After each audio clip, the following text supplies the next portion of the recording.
ਨਾਨਕ ਦੇਵ ਸੱਚੇ ਪਾਤਸ਼ਾਹ ਮਹਾਰਾਜ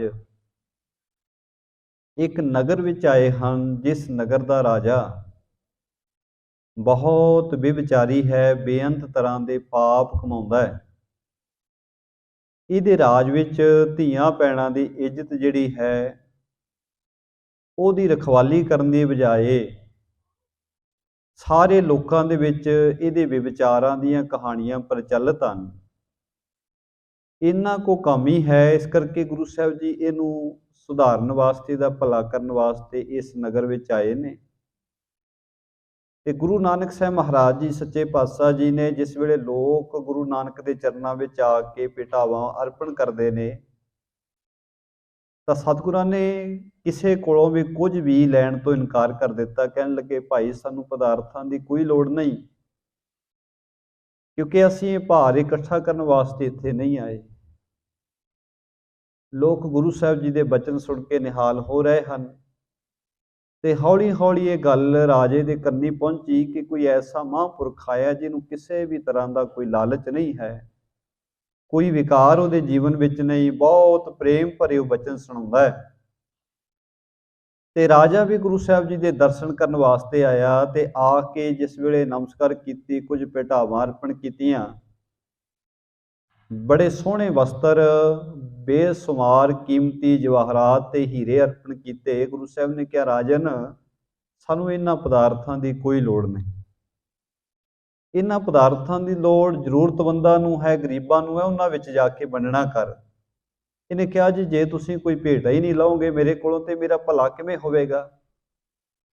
ਗੁਰੂ ਸਾਹਿਬ ਕਹਿਣ ਲੱਗੇ, ਤੇਰਾ ਭਲਾ ਬਚਨ ਮੰਨਿਆ ਹੋਣਾ ਹੈ, ਜੇ ਸਾਡੇ ਬਚਨ ਮੰਨੇਗਾ ਤਾਂ ਤੇਰਾ ਭਲਾ ਵੀ ਹੋ ਜਾਏਗਾ। ਰਾਜੇ ਨੇ ਕਿਹਾ, ਮਹਾਰਾਜ ਹੁਕਮ ਕਰੋ, ਕੀ ਹੁਕਮ ਹੈ ਆਪ ਜੀ ਦਾ, ਕੀ ਬਚਨ ਮੰਨਾ। ਗੁਰੂ ਸਾਹਿਬ ਕਹਿਣ ਲੱਗੇ, ਜਿਹੜੇ ਵਿਭਚਾਰ ਤੂੰ ਕਮਾਉਣਾ ਹੈ, ਪਰਾਈਆਂ ਇਸਤਰੀਆਂ ਦੇ ਵਿਕਾਰਾਂ ਵਿੱਚ ਤੂੰ ਹਰ ਵੇਲੇ ਖੱਚਤ ਰਹਿੰਦਾ ਹੈ, ਉਹ ਵਿਕਾਰ, ਉਹ ਭੈੜਾ ਜੀਵਨ ਤਿਆਗਣਾ ਕਰ।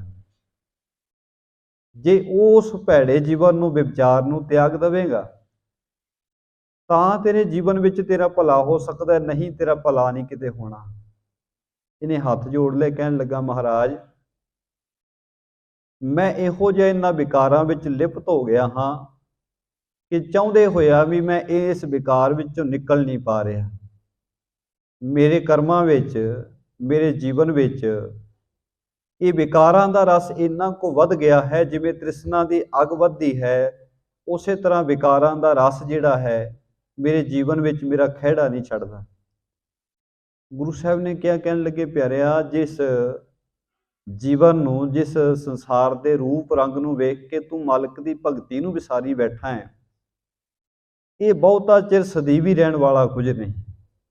ਕਿੰਨੇ ਮਰਜ਼ੀ ਤੂੰ ਇਸ ਤਰ੍ਹਾਂ ਦੇ ਕਰਮ ਕਰੀ ਚੱਲ, ਪਰ ਅਖੀਰ ਤੇ ਤੇਰੇ ਇਕੱਲਾ ਪਛਤਾਵਾ ਹੀ ਪੱਲੇ ਪੈਣਾ ਹੈ, ਕਿਉਂਕਿ ਬੰਦਗੀ ਤੋਂ ਸਿਵਾਏ, ਮਾਲਕ ਦੀ ਭਗਤੀ ਤੋਂ ਬਿਨਾਂ ਬੰਦੇ ਨੂੰ ਸਾਰੇ ਦੇ ਸਾਰੇ ਚਸਕੇ ਬੰਦੇ ਦਾ ਜੀਵਨ ਬਰਬਾਦ ਕਰਦੇ ਹਨ। ਗੁਰੂ ਨੇ ਬਾਣੀ 'ਚ ਵਚਨ ਕਹੇ ਨੇ, ਕਾਮ ਕ੍ਰੋਧ ਕਾਇਆ ਕੋ ਗਾਲੈ। ਇਹ ਕਹਿੰਦੇ, ਗੁਰੂ ਸਾਹਿਬ ਕਹਿੰਦੇ, ਜਿਹੜਾ ਕਾਮ ਤੇ ਕ੍ਰੋਧ ਹੈ ਬੰਦੇ ਦੀ ਕਾਇਆ ਨੂੰ, ਸਰੀਰ ਨੂੰ ਗਾਲ ਦਿੰਦਾ ਹੈ। ਤੇ ਉਹ ਕੰਚਨ ਸੁਹਾਗਾ ਢਲ ਹੈ। ਜਿਵੇਂ ਸੋਨਾ ਜਿਹੜਾ ਬੜਾ ਕੀਮਤੀ ਹੈ, ਪਰ ਸੁਨਿਆਰੇ ਕੋਲ ਇੱਕ ਪਾਊਡਰ ਹੁੰਦਾ ਹੈ ਜਿਹਨੂੰ ਸੁਹਾਗਾ ਕਿਹਾ ਜਾਂਦਾ ਹੈ। ਜਿਸ ਵੇਲੇ ਸੁਹਾਗਾ ਸੋਨੇ ਵਿੱਚ ਪਾ ਦਿੰਦਾ ਹੈ ਤਾਂ ਸੁਹਾਗਾ ਪੈਣ ਦੇ ਨਾਲ ਸੋਨਾ ਵੀ ਪਿਘਲ ਜਾਂਦਾ ਹੈ। ਉਸੇ ਤਰ੍ਹਾਂ ਗੁਰੂ ਸਾਹਿਬ ਕਹਿੰਦੇ, ਇਹ ਵਿਕਾਰ ਜਿਹੜੇ ਹਨ ਜੀਵਨ ਨੂੰ ਬਿਲਕੁਲ ਗਾਲ ਕੇ ਰੱਖ ਦਿੰਦੇ ਆ, ਜੀਵਨ ਨੂੰ ਬਿਲਕੁਲ ਹੀ ਖਤਮ ਕਰ ਦਿੰਦੇ ਨੇ। ਰਾਜੇ ਨੂੰ ਗੁਰੂ ਸਾਹਿਬ ਨੇ ਸਮਝਾਇਆ, ਕਹਿਣ ਲੱਗੇ, ਭਾਈ ਜਿੰਨਾ ਸੰਸਾਰ ਦੀ ਸੁੰਦਰਤਾ ਦੇ ਪਿੱਛੇ, ਸੰਸਾਰ ਦੇ ਰੂਪ ਰੰਗ ਵੇਖ ਕੇ ਤੂੰ ਪਾਪ ਕਮਾ ਰਿਹਾ, ਵਿਚਾਰ ਕਰਦਾ ਹੈ, ਇੱਕ ਦਿਨ ਨਾ ਤੇਰਾ ਰੂਪ ਰਹਿਣਾ ਹੈ ਤੇ ਨਾ ਜਿਹੜੇ ਸੰਸਾਰ ਦੇ ਲੋਕਾਂ ਵੱਲ ਤੂੰ ਵੇਖਦਾ ਹੈ ਉਹਨਾਂ ਦਾ ਰੂਪ ਸਦਾ ਸਦੀਵੀ ਰਹਿਣਾ ਹੈ। ਇਹ ਸਦਾ ਨਹੀਂ ਰਹਿਣ ਵਾਲੇ, ਇੱਕ ਦਿਨ ਇਹ ਸਾਰਾ ਕੁਝ ਵਿੰਸ ਜਾਂਦਾ ਹੈ। ਜੋ ਕੁਝ ਅੱਜ ਅਸੀਂ ਵੇਖ ਰਹੇ ਹਾਂ, ਬੰਦਾ ਆਪਣੇ ਆਪ ਤੇ ਮਾਣ ਵੀ ਕਰਦਾ ਹੈ। ਗੁਰੂ ਨੇ ਬਾਣੀ ਵਿੱਚ ਇਸ ਗੱਲ ਦਾ ਵੀ ਜ਼ਿਕਰ ਕੀਤਾ। ਸੁਖਮਨੀ ਸਾਹਿਬ ਜੀ ਦੇ ਪਾਠ ਆਪਾਂ ਜਦੋਂ ਪੜ੍ਹਦੇ ਹਾਂ, ਸਾਹਿਬ ਕਹਿੰਦੇ, ਜੋ ਜਾਣੈ ਮੈਂ ਜੋਬਨਵੰਤ। ਜਿਹੜਾ ਮਨੁੱਖ ਸੋਚਦਾ ਹੈ ਕਿ ਮੈਂ ਬੜਾ ਜੋਬਨਵੰਤ ਹਾਂ, ਮੇਰੇ ਤੇ ਬੜੀ ਜਵਾਨੀ ਹੈ, ਮੇਰੇ ਤੇ ਮੇਰਾ ਰੂਪ ਰੰਗ ਬੜਾ ਚੰਗਾ ਹੈ, ਹਜ਼ੂਰ ਨੇ ਕਿਹਾ, ਜੋ ਜਾਣੈ मैं जोबनवंत सो होवत बिष्टा का जंत। ਹਜ਼ੂਰ ਕਹਿੰਦੇ ਉਹ ਗੰਦਗੀ ਦਾ ਕੀੜਾ ਹੀ ਹੁੰਦਾ ਹੈ, ਕਿਉਂਕਿ ਜਿਹੜੀ ਦਾਤ ਵਾਹਿਗੁਰੂ ਨੇ ਦਿੱਤੀ ਹੈ, ਇਸ ਦਾਤ ਦੇ ਵਿੱਚੋਂ ਅਸੀਂ ਵਾਹਿਗੁਰੂ ਨੂੰ ਯਾਦ ਕਰੀਏ ਤਾਂ ਠੀਕ ਹੈ, ਪਰ ਜੇ ਵਾਹਿਗੁਰੂ ਜੀ ਦੀਆਂ ਦਿੱਤੀਆਂ ਹੋਈਆਂ ਦਾਤਾਂ ਦੀ ਵਰਤੋਂ ਕਰਕੇ ਬੰਦੇ ਨੇ ਪਾਪ ਹੀ ਕਮਾਉਣੇ ਨੇ, ਵਿਵਚਾਰ ਹੀ ਕਮਾਉਣੇ ਨੇ, ਗੁਰੂ ਸਾਹਿਬ ਨੇ ਕਿਹਾ ਫਿਰ ਬੰਦਾ ਗੰਦਗੀ ਦੇ ਕੀੜੇ ਤੋਂ ਸਿਵਾਏ ਕੁਝ ਨਹੀਂ। ਹਜ਼ੂਰ ਨੇ ਇੱਥੇ ਵੀ ਰਾਜੇ ਨੂੰ ਬਹੁਤ ਪ੍ਰੇਮ ਨਾਲ ਸਮਝਾਇਆ, ਰਾਜਨ ਜਿਹੜੇ ਕਰਮ ਤੂੰ ਕਰਦਾ ਹੈ ਭਾਈ, ਇਹਨਾਂ ਕਰਮਾਂ ਨੂੰ ਕਰਨ ਵਾਲਿਆਂ ਨੇ ਅੱਜ ਤੱਕ ਕਦੇ ਸੁੱਖ ਨਹੀਂ ਪਾਇਆ। ਗੁਰੂ ਸਾਹਿਬ ਨੇ ਬਾਣੀ ਵਿੱਚ ਵੀ ਬੇਅੰਤ ਤਰ੍ਹਾਂ ਦੇ ਸ਼ਬਦ ਦਿੱਤੇ ਹਨ, ਬੇਅੰਤ ਜਗ੍ਹਾ ਤੇ ਸਾਨੂੰ ਸਮਝਾਉਣ ਦਾ ਯਤਨ ਕੀਤਾ ਹੈ। ਕਿਤੇ ਇੰਦਰ ਦੇਵਤੇ ਦੀ ਉਦਾਹਰਨ ਵੀ ਗੁਰੂ ਸਾਹਿਬ ਨੇ ਦਿੱਤੀ ਕਿ ਭਲਿਆ ਵੇਖ, ਇੰਦਰ ਵੀ ਇਹੋ ਜਿਹੇ ਕਰਮ ਕੀਤੇ ਉਹਨੂੰ ਵੀ ਫਿਰ ਮੂੰਹ ਛਪਾਉਣਾ ਪਿਆ, ਉਹਦੇ ਜੀਵਨ ਤੇ ਕਲੰਕ ਲੱਗਿਆ। ਇਸ ਤਰ੍ਹਾਂ ਗੁਰੂ ਸਾਹਿਬ ਜੀ ਨੇ ਜਦੋਂ ਇਹਨੂੰ ਸਮਝਾਉਣਾ ਕੀਤਾ ਹੈ, ਆਓ ਰਾਜੇ ਦੇ ਨਾਲ ਜਿਹੜੇ ਬਚਨ ਵਿਲਾਸ ਚੱਲ ਰਹੇ ਨੇ ਆਪਾਂ ਪ੍ਰੇਮ ਸਹਿਤ ਵਿਚਾਰਨਾ ਕਰੀਏ। हे नृप इस प्रकार उर धारो, बस्त कौन सी भली विचारो। हजूर कहते हे राजन, अपने मन विच विचार के वेख, सोच के वेख कि सब तो ज्यादा सुख देने वाली किहड़ी चीज है। हजूर ने कहा एक पासे तेरी तरह विकारी जीवन है, दूजे पासे मालिक जी दे प्रेम वाला भगती वाला जीवन है। भगती वाले जीवन विच सਦੀਵੀ सुख है ते विकारां वाले जीवन विच कुछ पलां दे सुख दे पिछे बंदा खुआर हुंदा है। हजूर ने कहा तू जिस तरह दे कर्म करदा इहदे च बहुता चिर सुख नहीं मिलने वाला। जो प्रतछ ही अह मलीनी, सुनो बहुर पर त्रिय रत कीनी। हजूर ने कहा तू बाहरले रूप रंग वेख के माड़े कर्मां विच फसिया होया है, ये सारा कुछ तेरे जीवन नूं मैला कर रहा है, विकारां नाल भर रहा है। जो पावत है नरक मझारी, जम के दूत देत दुख भारी। सतगुरु कहंदे जिहो जे कर्म तेरे आ, इहो जे कर्म करन वाला बंदा नरकां दी अग विच ही सड़दा है। जीवन विच उहनूं हरेक तरह दे दुख व्यापदे ने। कर लोहे की त्रीत पावै, बांध ताहे कर संग लगावै। ਭੈੜੇ ਕਰਮ ਕਰਨ ਵਾਲੇ ਮਨੁੱਖਾਂ ਨੂੰ ਇਸ ਤਰ੍ਹਾਂ ਦੀਆਂ ਸਜ਼ਾਵਾਂ ਮਿਲਦੀਆਂ ਨੇ ਜਿਵੇਂ ਲੋਹੇ ਦੀ ਤਵੀ ਗਲ ਵਿੱਚ ਬੰਨ੍ਹ ਦਿੱਤੀ ਜਾਏ, ਬਿਲਕੁਲ ਗਰਮ ਕਰਕੇ ਲੋਹਾ ਗਲ 'ਚ ਪਾ ਦਿੱਤਾ ਜਾਏ। ਇਸ ਤਰ੍ਹਾਂ ਬੁਰੇ ਕਰਮਾਂ ਦਾ ਨਤੀਜਾ ਬੁਰਾ ਹੀ ਨਿਕਲਦਾ ਹੈ। ਛਿਨਕ ਜੇ ਮਨ ਸੁਖ ਪਾਵੇ ਕਾਮੀ, ਚਿਰੰਕਾਲ ਦੁਖ ਨਾਰਕ ਗਾਮੀ। ਕਾਮੀ ਮਨੁੱਖ ਜਿਹੜਾ ਹੈ ਥੋੜ੍ਹ ਚਿਰੇ ਸੁੱਖਾਂ ਦੇ ਵਾਸਤੇ ਵੱਡੇ ਦੁੱਖ ਆਪਣੇ ਗਲ ਵਿੱਚ ਪਾ ਲੈਂਦਾ ਹੈ। ਅਨਕ ਪ੍ਰਕਾਰ ਤਾੜਨਾ ਸਾਹੀ, ਸਿਮਰਤ ਵੇਦ ਪ੍ਰਾਣ ਅਸ ਕਹੀ। ਗੁਰੂ ਸਾਹਿਬ ਕਹਿਣ ਲੱਗੇ ਭਾਈ, ਦੁਨੀਆ ਦੇ ਧਾਰਮਿਕ ਗ੍ਰੰਥ ਸਾਰੇ ਹੀ ਇਹੀ ਮਤ ਦਿੰਦੇ ਨੇ ਕਿ ਜਿਹੜਾ ਮਨੁੱਖ ਇਸ ਤਰ੍ਹਾਂ ਦੇ ਕਰਮ ਕਰਦਾ ਹੈ, ਵਿਚਾਰੀ ਜੀਵਨ ਬਤੀਤ ਕਰਦਾ ਹੈ, ਕਿਉਂਕਿ ਇਹ ਸਾਡੇ ਸਮਾਜਿਕ ਜਿਹੜੇ ਨਿਯਮ ਹਨ, ਸਾਡੇ ਪਰਿਵਾਰਕ ਨਿਯਮ ਹਨ, ਤੇ ਧਾਰਮਿਕ ਤੌਰ ਤੇ ਵੀ ਕੁਝ ਕਰਮਾਂ ਤੋਂ ਮਨੁੱਖ ਨੂੰ ਪਾਬੰਦੀ ਲਾਈ ਗਈ ਹੈ। ਜਿਹੜੀਆਂ ਸਾਡੇ ਰਹਿਤ ਮਰਿਆਦਾ ਵਿੱਚ 4 ਬੱਜਰ ਕੁਰੈਤਾਂ ਹਨ। ਬੱਜਰ ਦਾ ਅਰਥ ਹੁੰਦਾ ਬਹੁਤ ਵੱਡੀਆਂ ਗਲਤੀਆਂ, ਜਿਹੜੀਆਂ ਗਲਤੀਆਂ ਕਰਕੇ ਬੰਦੇ ਨੂੰ ਸਿੱਖ ਕਿਹਾ ਨਹੀਂ ਜਾ ਸਕਦਾ, ਉਹ ਸਿੱਖ ਧਰਮ ਤੋਂ ਖਾਰਜ ਹੋ ਜਾਂਦਾ ਹੈ, ਉਹਨੂੰ ਪਤਿਤ ਕਿਹਾ ਜਾਂਦਾ ਹੈ। ਤੇ ਗੁਰੂ ਪਿਆਰਿਓ, ਜਿਹੜਾ ਪਤਿਤ ਹੁੰਦਾ ਹੈ, ਜਿਹੜਾ ਉਹ 4 ਬੱਜਰ ਕੁਰੈਤਾਂ ਆਪਣੀ ਜ਼ਿੰਦਗੀ 'ਚ ਕਰ ਲਵੇ, ਉਹਨੂੰ ਗੁਰੂ ਸਾਹਿਬ ਨੇ ਤਾਂ ਕੀ ਗੱਲ ਲਾਉਣਾ ਹੈ। ਉਹਦੇ ਵਾਸਤੇ ਜਿੱਥੇ ਵੀ ਸਾਡੇ 5 ਤਖਤ ਸਾਹਿਬਾਨ ਨੇ, ਉਹਨਾਂ ਤਖਤਾਂ ਤੇ ਉਸ ਮਨੁੱਖ ਨੂੰ ਚੜ੍ਹਨ ਦੀ ਮਨਾਹੀ ਹੁੰਦੀ ਹੈ। ਉਸ ਜਗ੍ਹਾ ਤੇ ਉਹ ਜਾ ਨਹੀਂ ਸਕਦਾ ਜਿਸ ਜਗ੍ਹਾ ਤੇ ਉਹ ਤਖਤ ਸਾਹਿਬਾਨ ਹੁੰਦੇ ਨੇ। ਪਤਿਤ ਮਨੁੱਖ ਦੀ ਉੱਥੇ ਅਰਦਾਸ ਨਹੀਂ ਹੁੰਦੀ, ਪਤਿਤ ਮਨੁੱਖ ਉੱਥੇ ਸੇਵਾ ਵਿੱਚ ਹਾਜ਼ਰ ਨਹੀਂ ਹੋ ਸਕਦਾ। ਉਹ 4 ਬੱਜਰ ਕੁਰੈਤਾਂ ਨੇ ਜਿਹੜੀਆਂ ਸਿੱਖ ਰਹਿਤ ਮਰਿਆਦਾ ਨੇ ਸਾਨੂੰ ਦੱਸੀਆਂ ਨੇ। ਸਭ ਤੋਂ ਵੱਡੀ ਕੁਰੈਤ ਜਿਹੜੀ ਹੈ ਉਹ ਹੈ ਕੇਸਾਂ ਦਾ ਕਤਲ ਕਰਨਾ, ਕਿਸੇ ਵੀ ਤਰੀਕੇ ਕੇਸਾਂ ਦਾ ਕਤਲ ਕਰਨਾ, ਇਹ ਬੱਜਰ ਕੁਰੈਤ ਹੈ। ਤੇ ਦੂਸਰਾ ਹੈ ਤੰਬਾਕੂ ਆਦਿਕ ਨਸ਼ੇ।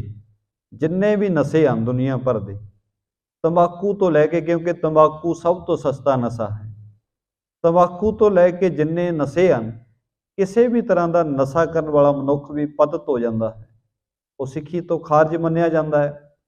ਤੇ ਤੀਸਰਾ ਹੈ ਪਰਤਨਗਾਮੀ ਹੋਣ ਵਾਲਾ, ਪਰਾਏ ਤਨ ਦਾ ਸੰਗ ਕਰਨ ਵਾਲਾ ਵੀ ਮਨੁੱਖ ਜਿਹੜਾ ਹੈ ਉਹ ਵੀ ਸਿੱਖੀ ਤੋਂ ਪਤਿਤ ਹੋ ਜਾਂਦਾ ਹੈ।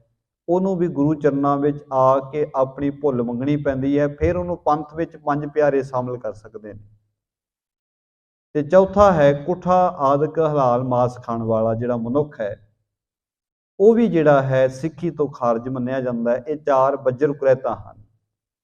ਜੇ ਅਸੀਂ ਇੱਕ ਵੀ ਕਰ ਲਈਏ ਤਾਂ ਅਸੀਂ ਕਹਿਣ ਨੂੰ ਭਾਵੇਂ ਸਿੱਖ ਕਹਾਈ ਜਾਈਏ ਕਿ ਜੀ ਅਸੀਂ ਸਿੱਖ ਹਾਂ, ਅਸੀਂ ਬਾਣੀ ਪੜ੍ਹਦੇ ਹਾਂ, ਪਰ ਸਿੱਖ ਰਹਿਤ ਮਰਿਆਦਾ ਅਨੁਸਾਰ ਉਹ ਗੁਰੂ ਕਾ ਸਿੱਖ ਨਹੀਂ ਰਹਿੰਦਾ। ਉਹ ਸਿੱਖੀ ਤੋਂ ਖਾਰਜ ਭਾਵ ਕੇ ਪਤਿਤ ਹੋ ਜਾਂਦਾ ਹੈ। ਉਹਨੂੰ ਗੁਰੂ ਚਰਨਾਂ ਵਿੱਚ ਪੰਜਾਂ ਪਿਆਰਿਆਂ ਕੋਲ ਪੇਸ਼ ਹੋ ਕੇ ਆਪਣੀ ਭੁੱਲ ਜਿਹੜੀ ਹੈ ਮੰਨਣੀ ਪੈਂਦੀ ਹੈ। ਤੇ ਪੰਜ ਪਿਆਰੇ ਨੂੰ ਕੋਈ ਨਾ ਕੋਈ ਸੇਵਾ ਲਾਉਂਦੇ ਨੇ, ਜਿਹਨੂੰ ਤਨਖਾਹ ਕਿਹਾ ਜਾਂਦਾ ਹੈ। ਉਹ ਸੇਵਾ ਕਰਕੇ ਫਿਰ ਜਦੋਂ ਮੰਨਦਾ ਹੈ ਮਨੁੱਖ, ਫਿਰ ਪੰਜ ਪਿਆਰੇ ਅਰਦਾਸ ਕਰਕੇ ਉਹਨੂੰ ਪੰਥ ਵਿੱਚ ਦੁਬਾਰਾ ਤੋਂ ਸ਼ਾਮਲ ਕਰਦੇ ਨੇ।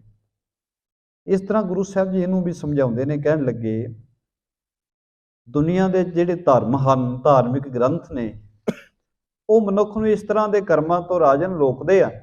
ਉਹਦਾ ਕਾਰਨ ਇਹੀ ਹੈ ਕਿ ਇਹ ਕਰਮ ਬੰਦੇ ਦੇ ਜੀਵਨ ਵਿੱਚ ਬਹੁਤ ਦੁੱਖ ਪੈਦਾ ਕਰਦੇ ਨੇ।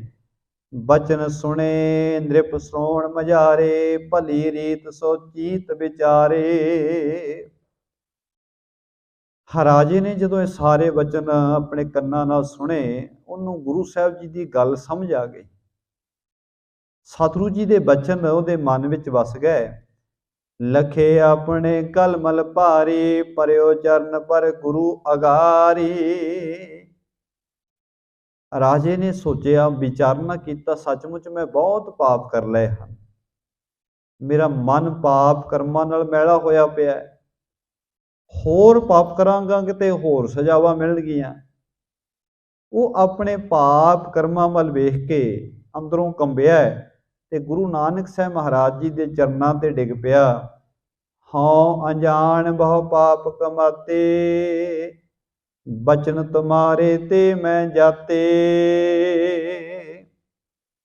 ਹੱਥ ਜੋੜ ਕੇ ਕਹਿਣ ਲੱਗਿਆ, ਮਹਾਂਪੁਰਖੋ ਆਪ ਜੀ ਦੇ ਬਚਨ ਸੁਣ ਕੇ ਮੈਨੂੰ ਸੋਝੀ ਆਈ ਹੈ ਕਿ ਮੈਂ ਕਿੰਨਾ ਅਣਜਾਣ ਹਾਂ ਤੇ ਮੈਂ ਅਣਜਾਣਪੁਣੇ ਵਿੱਚ ਕਿੰਨੇ ਪਾਪ ਕਮਾ ਲਏ ਨੇ। ਕਿਉਂਕਿ ਮੈਨੂੰ ਜਾਪਦਾ ਸੀ ਮੈਂ ਇਹਨਾਂ ਚੀਜ਼ਾਂ ਦਾ ਸੁੱਖ ਲੈ ਰਿਹਾ ਹਾਂ, ਪਰ ਇਹ ਸੱਚਮੁੱਚ ਹੀ ਮੈਂ ਪਾਪ ਕਰਮਾਂ ਦਾ ਘੜਾ ਭਰ ਲਿਆ ਹੈ। ਕਿਰਪਾ ਧਾਰ ਬਖਸ਼ੋ ਮੁਝ ਅਵਹੀ, ਬਹੁਰ ਕਰੀਤ ਕਰੋ ਨੈ ਕਵਹੀ। ਰਾਜਾ ਕਹਿਣ ਲੱਗਿਆ, ਮਹਾਂਪੁਰਖੋ ਕਿਰਪਾ ਕਰਕੇ ਮੈਨੂੰ ਬਖਸ਼ ਦਿਓ। ਅੱਗੇ ਵਾਸਤੇ ਮੈਂ ਇਸ ਤਰ੍ਹਾਂ ਦੇ ਪਾਪ ਕਦੇ ਨਹੀਂ ਕਰਾਂਗਾ, ਇਸ ਤਰ੍ਹਾਂ ਦੀ ਭੈੜੀ ਰੀਤ ਜੀਵਨ ਵਿੱਚ ਕਦੇ ਧਾਰਨ ਨਹੀਂ ਕਰਾਂਗਾ। ਸੁਣ ਕਰ ਭਏ ਪ੍ਰਸੰਨ ਕਿਰਪਾਲਾ, ਕਹੇ ਬਚਨ ਸੁਣੀਏ ਨਰਪਾਲਾ। ਹੁਣ ਜਿਸ ਵੇਲੇ ਕੋਈ ਵੀ ਮਨੁੱਖ ਹੈ, ਭਾਵੇਂ ਕਿੰਨਾ ਹੀ ਕੋਈ ਪਾਪੀ ਹੈ, ਜਦੋਂ ਉਹਨੂੰ ਪਾਪ ਕਰਮਾਂ ਦਾ ਪਛਤਾਵਾ ਹੋ ਜਾਂਦਾ ਹੈ ਤਾਂ ਗੁਰੂ ਦੇ ਘਰ ਵਿੱਚ ਉਹਦੇ ਵਾਸਤੇ ਵੀ ਦਰਵਾਜ਼ਾ ਖੁੱਲ੍ਹਾ ਹੈ। ਗੁਰੂ ਸਾਹਿਬ ਜੀ ਉਹਦੇ ਪਾਪ ਕਰਮਾਂ ਨੂੰ ਬਖਸ਼ ਦਿੰਦੇ ਹਨ ਜੇ ਉਹ ਸੱਚਮੁੱਚ ਹੀ ਆਪਣੇ ਕਰਮਾਂ ਪ੍ਰਤੀ ਪਛਤਾਵਾ ਕਰ ਲਵੇ। ਪਰ ਕਈ ਵਾਰੀ ਇਹ ਹੁੰਦਾ ਹੈ ਕਿ ਇੱਕ ਵਾਰੀ ਜਦੋਂ ਥੋੜ੍ਹੀ ਜਿਹੀ ਭਾਵਨਾ ਬਣਦੀ ਹੈ ਤੇ ਸਿੱਖ ਵੀ ਅਰਦਾਸ ਕਰਦਾ, ਮਹਾਰਾਜ ਮੇਰੇ ਕੋਲੋਂ ਅੱਗੇ ਗਲਤੀਆਂ ਹੋ ਗਈਆਂ, ਬਹੁਤ ਮੈਂ ਅਪਰਾਧ ਕਰ ਲਏ ਨੇ, ਪਰ ਅੱਗੇ ਤੋਂ ਨਹੀਂ ਕਰਾਂਗਾ। ਇੱਕ ਵਾਰੀ ਬਹੁਤ ਨਿਮਰ ਹੋ ਕੇ ਸਿੱਖ ਅਰਦਾਸ ਕਰ ਦਿੰਦਾ ਹੈ। ਪਰ ਜਦੋਂ ਸੰਸਾਰ ਦਾ ਰੰਗ ਚੜ੍ਹਦਾ ਜੀਵਨ ਵਿੱਚ, ਕਿ ਕੋਈ ਇਸ ਤਰ੍ਹਾਂ ਦੀ ਸੰਗਤ ਮਿਲਦੀ ਹੈ, ਕੋਈ ਦੋਸਤ ਮਿੱਤਰ ਮਿਲ ਜਾਂਦੇ ਨੇ ਇਸ ਤਰ੍ਹਾਂ ਦੇ, ਫਿਰ ਬੰਦਾ ਉਹੀ ਕਰਮ, ਉਹੀ ਪਾਪ ਕਰਮ ਫਿਰ ਦੁਹਰਾਉਂਦਾ ਹੈ ਤੇ ਫਿਰ ਆ ਕੇ ਕਹਿੰਦਾ, ਮਹਾਰਾਜ ਮੇਰੇ ਕੋਲੋਂ ਫਿਰ ਗਲਤੀ ਹੋ ਗਈ। ਤੇ ਗੁਰੂ ਸਾਹਿਬ ਦਾ ਸੁਭਾਅ ਹੈ, ਗੁਰੂ ਸਾਹਿਬ ਦੂਸਰੀ ਵਾਰ ਵੀ ਮਾਫ ਕਰ ਦੇਣਗੇ, ਕਿਉਂਕਿ ਗੁਰੂ ਸਾਹਿਬ ਜੀ ਦਾ ਦਿਲ ਬੜਾ ਵੱਡਾ। ਗੁਰੂ ਸਾਹਿਬ ਬਖਸ਼ ਦਿੰਦੇ ਹਨ ਜੇ ਕੋਈ ਪ੍ਰੇਮ ਨਾਲ ਅਰਦਾਸ ਕਰੇ, ਪਰ ਗੁਰੂ ਪਿਆਰਿਓ ਗਲਤੀ ਇੱਕ ਵਾਰੀ, ਦੋ ਵਾਰੀ ਜਾਂ ਤਿੰਨ ਵਾਰੀ ਮਾਫ ਹੋ ਜਾਂਦੀ। ਜੇ ਬੰਦਾ ਬਾਰ-ਬਾਰ ਉਹੀ ਗਲਤੀ ਕਰੇ ਤੇ ਉਹ ਗਲਤੀ ਨਹੀਂ ਰਹਿੰਦੀ, ਉਹ ਅਪਰਾਧ ਬਣ ਜਾਂਦਾ ਹੈ। ਕਿਉਂਕਿ ਕਿਤੇ ਸਮੇਂ ਬੰਦਾ ਅਣਜਾਣਪੁਣੇ ਵਿੱਚ ਕੋਈ ਗਲਤੀ ਕਰਦਾ ਹੈ ਤੇ ਜਦੋਂ ਸਮਝ ਆ ਗਈ ਇਹ ਗਲਤੀ ਸੀ, ਇਹ ਪਾਪ ਸੀ, ਤੇ ਅਰਦਾਸ ਕਰਕੇ ਮਾਫੀ ਮੰਗ ਲਈ ਤੇ ਗੁਰੂ ਸਾਹਿਬ ਬਖਸ਼ ਵੀ ਦਿੰਦੇ ਨੇ। ਪਰ ਜਦੋਂ ਬੰਦਾ ਪਾਪ ਕਰੇ ਤੇ ਆ ਕੇ ਫਿਰ ਕਵੇ, ਮਹਾਰਾਜ ਅਣਜਾਣਪੁਣੇ 'ਚ ਗਲਤੀ ਹੋ ਗਈ, ਜਾਣਦਾ ਹੋਇਆ ਪਾਪ ਕਰਦਾ ਜਿਹੜਾ ਮਨੁੱਖ, ਪਤਾ ਹੈ ਕਿ ਇਹ ਕਰਮ ਪਾਪ ਨੇ ਤੇ ਉਹਨਾਂ ਕਰਮਾਂ ਦੀ ਪਹਿਲਾਂ ਕਈ ਵਾਰ ਮਾਫੀ ਵੀ ਮੰਗ ਚੁੱਕਿਆ, पर फिर पाप करी जाता है। गुरु प्यारे वो अपराध हुंदा है ते अपराध की सज़ा ही मिलती है। अपराध की सज़ा मिलेगी। गुरु साहब जी भी बख्शते हैं, पर बख्शते उन्होंने जिहदे अंदर भावना होवे, सचमुच जिहड़ा बदलना चाहे। गुरु साहब के दरों बख्शे जाते, बड़े बड़े पापी बख्शे गए। कौड़ा राक्षस ने माफ़ी मंग ली गुरु साहब के चरणों विचों, गुरु साहब ने मुआफ़ कर दिता, पर परत के कदे आपां इतिहास विच नहीं पढ़िया ना सुनिया कि उन्हें दोबारा फिर उही पाप कीते होण। सज्जन ठग ने गुरु चरणों विचों माफ़ी मंग लई, गुरु चरणों विच डिग के कहा महाराज मैं सचमुच पापी हाँ, किरपा करो मैनू बख्श दो, अगे ते पाप नहीं करांगा। गुरु साहब ने बख्श दिता, पर परत के सज्जन ठग ने दोबारा ठगां वाले काम नहीं कीते, वो दोबारा नहीं उस पासे नूं गया। एक बारी गुरु ने माफ़ कर दिता, फिर चंगे रस्ते ते तुरे। जिन्ने भी गुरु साहब जी के जीवन में आए, भावें बहुत वड्डे वड्डे पापी सन, पर जदों गुरु साहब ने एक बारी बख्श दिता, उन्हें अपने कर्मां दा पछतावा कर लिया, उन्होंने अपने कर्मां ते शर्म महसूस हुई, ते गुरु चरणों में डिग के माफ़ी मंग लई, परत के पाप नहीं कीते।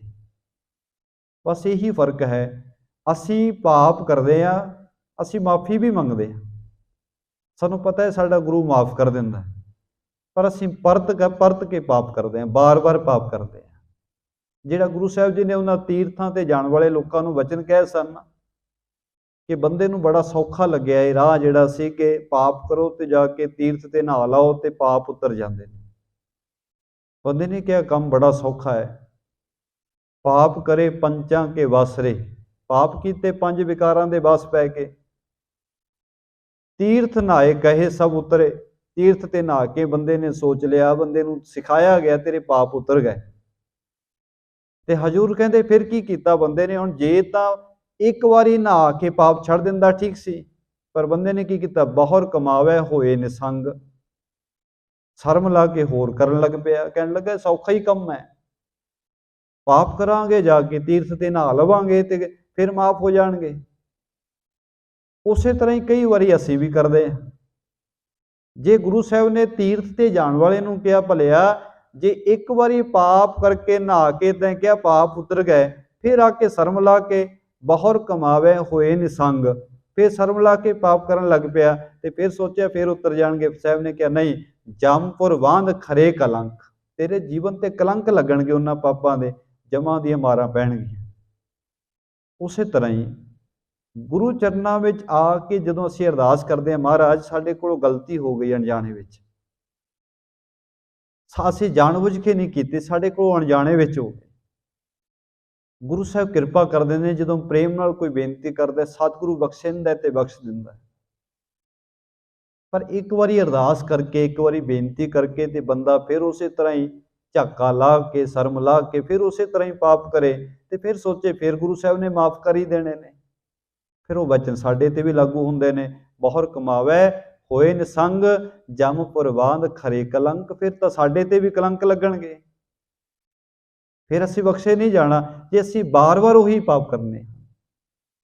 गुरु साहब जी ने जदों इहदे जीवन नूं वेखिया, राजे ने है भी विचारी सी, बड़ा कामी सी, बड़े पाप करदा सी, पर जदों गुरु साहब ने प्रेम नाल समझा दिता इस राजे नूं, इन्हें कहा महाराज हाँ अनजान बहु पाप कमाते, मैं महाराज अनजान सा, अनजानपुणे विच मैं बहुत पाप कीते हैं, बचन तुम्हारे ते मैं जाते। मैनूं अज समझ पई है जदों तुहाडे बचन सुने कि मैं पाप कर रहा सा, क्योंकि कई बारी बंदा इस तरह के कर्म करी जाता है, बंदे नूं कोई टोकदा नहीं। हुण राजा सी, राजे नूं कौन कहंदा भाई तू इस तरह के पाप ना करिया कर। राजे कोले समर्था सी, ताकत सी, उन्होंने कोई टोकण वाला नहीं सी। सज्जन ठग दे कोल भी समर्था सी, उन्होंने भी कोई टोकदा नहीं सी। मलक भागो दे कोल समर्था सी, किसी ने नहीं टोकिया सी। बड़े साधु उहदे घर भी भोजन छके जाते सन, ते सारे कहते सन बड़े वधिया जी मलक भागो जी, तुसीं बड़ा वधिया लंगर लाउंदे हो, बड़े चंगे हो। पर गुरु साहब ने जो सच सी जीवन का उन्होंने अगे बयान किया। जदों टोकिया गुरु साहब ने उन्होंने कर्मां तो, जदों सच बयान किया, उन्होंने भी लग्या कि सचमुच असीं पाप कर रहे हाँ। इन्हें भी बचन कहे, राजे ने बचन तुम्हारे ते मैं जाते, हे महाराज जदों तुसीं बचन कीते ने, मेरियां गल्लां मैनूं दसियां ने, मैनूं पता लग्या, महसूस होया, मैं अणजाणपुणे विच बहुत पाप कर लए ने। पर हुण एक बेनती है, नाल ही उन्हें बेनती की, किरपा धार बख्शो मुझ अवही, बहुर कुरीत करो न कबही। हे महाराज तुसीं बख्शिंद दो, मैं अणजाणपुणे विच पाप कर लै, पर एक वारी बख्श देवो, एक वारी मेरे ते तरस कर देवो, एक वारी मेरे पाप कर्मां नूं ना चितारो, अगे वास्ते मैं ऐसी भैड़ी कुरीति नहीं करांगा।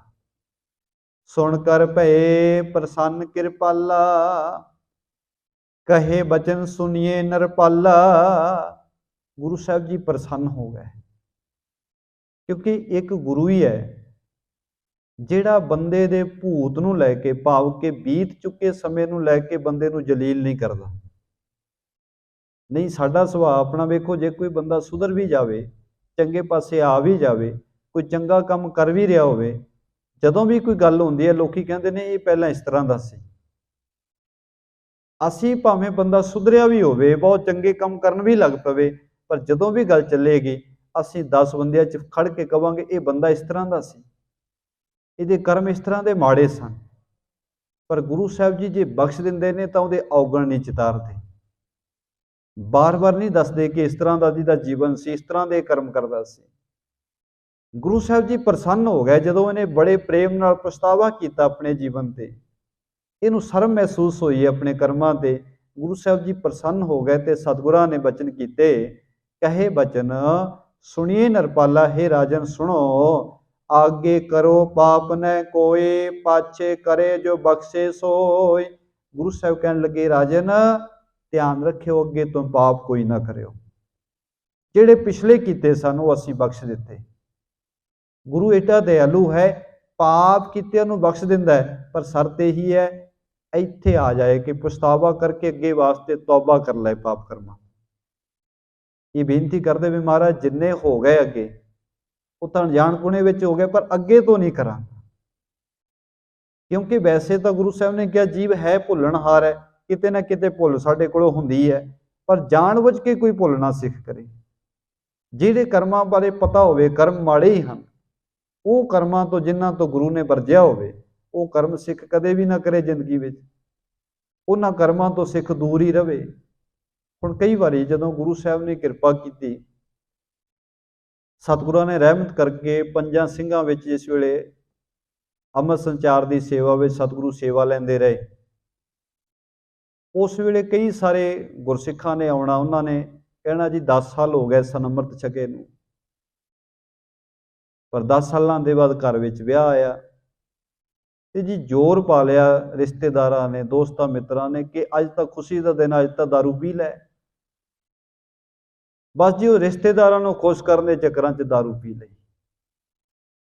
हुण वेखो 10 सालां तो अमृत की दात लई सिख ने, एक उदाहरण दे वजों बेनती कर रहा। ते एक दिन विच आके रिश्तेदारां दे दबाव हेठ आके, दोस्तां मित्रां दे दबाव हेठ आके, वो 10 साल की जिहड़ी मेहनत सी, गुरु नाल प्रेम बनिया सी, पलां विच ही सिख ने विसार दित्ती। इहदा मतलब की होया? रिश्तेदार बंदे नूं खुश करने चंगे लगे, गुरु नूं खुश करना चंगा नहीं लग्या।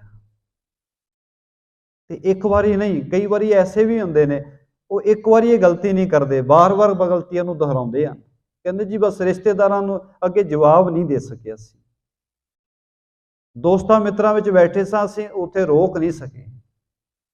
जे इस तरह का जीवन है जिथे बार बार बंदा दुनिया के दबाव हेठ आके गलती करता है, गुरु साहब ने उत्थे बचन गुरु की बाणी दे भी कहे ने ना, साहब कहते दीन गवाया दुनी स्यों दुनी ना चाली साथ। बंदा धर्म गवा लैंदा काहदे वास्ते? दुनिया नूं खुश करन वास्ते, लोकां नूं खुश करन वास्ते, दोस्तां मित्रां नूं, परिवार नूं खुश करन वास्ते। दीन गवाया दुनी स्यों दुनी ना चाली साथ। हजूर ने कहा दुनिया ने नाल थोड़ा तुरना है, लोकां ने थोड़ा साथ देना है। पाए कुहाड़ा मारिया गाफल अपने हाथ। जो बंदा दुनिया नूं खुश करने वास्ते पाप करता है, दुनिया नूं खुश करने वास्ते बंदा कोई भी अपराध कमाउंदा है, तो गुरु साहब कहंदे बंदा अपने पैरी आप कुहाड़ा मारदा है, अपनियां जड़ां आप वढ़ लैंदा, क्योंकि दुनिया का कोई कुछ नहीं जांदा। दुनिया तो बाद विच कहंदी है वेखो वड्डा सिख सी, असीं एक बार कहा ते तैयार हो गया, साडे कहे लग गया, असीं ਅਸੀਂ ਇਹਨੂੰ ਝੁਕਾ ਲਿਆ।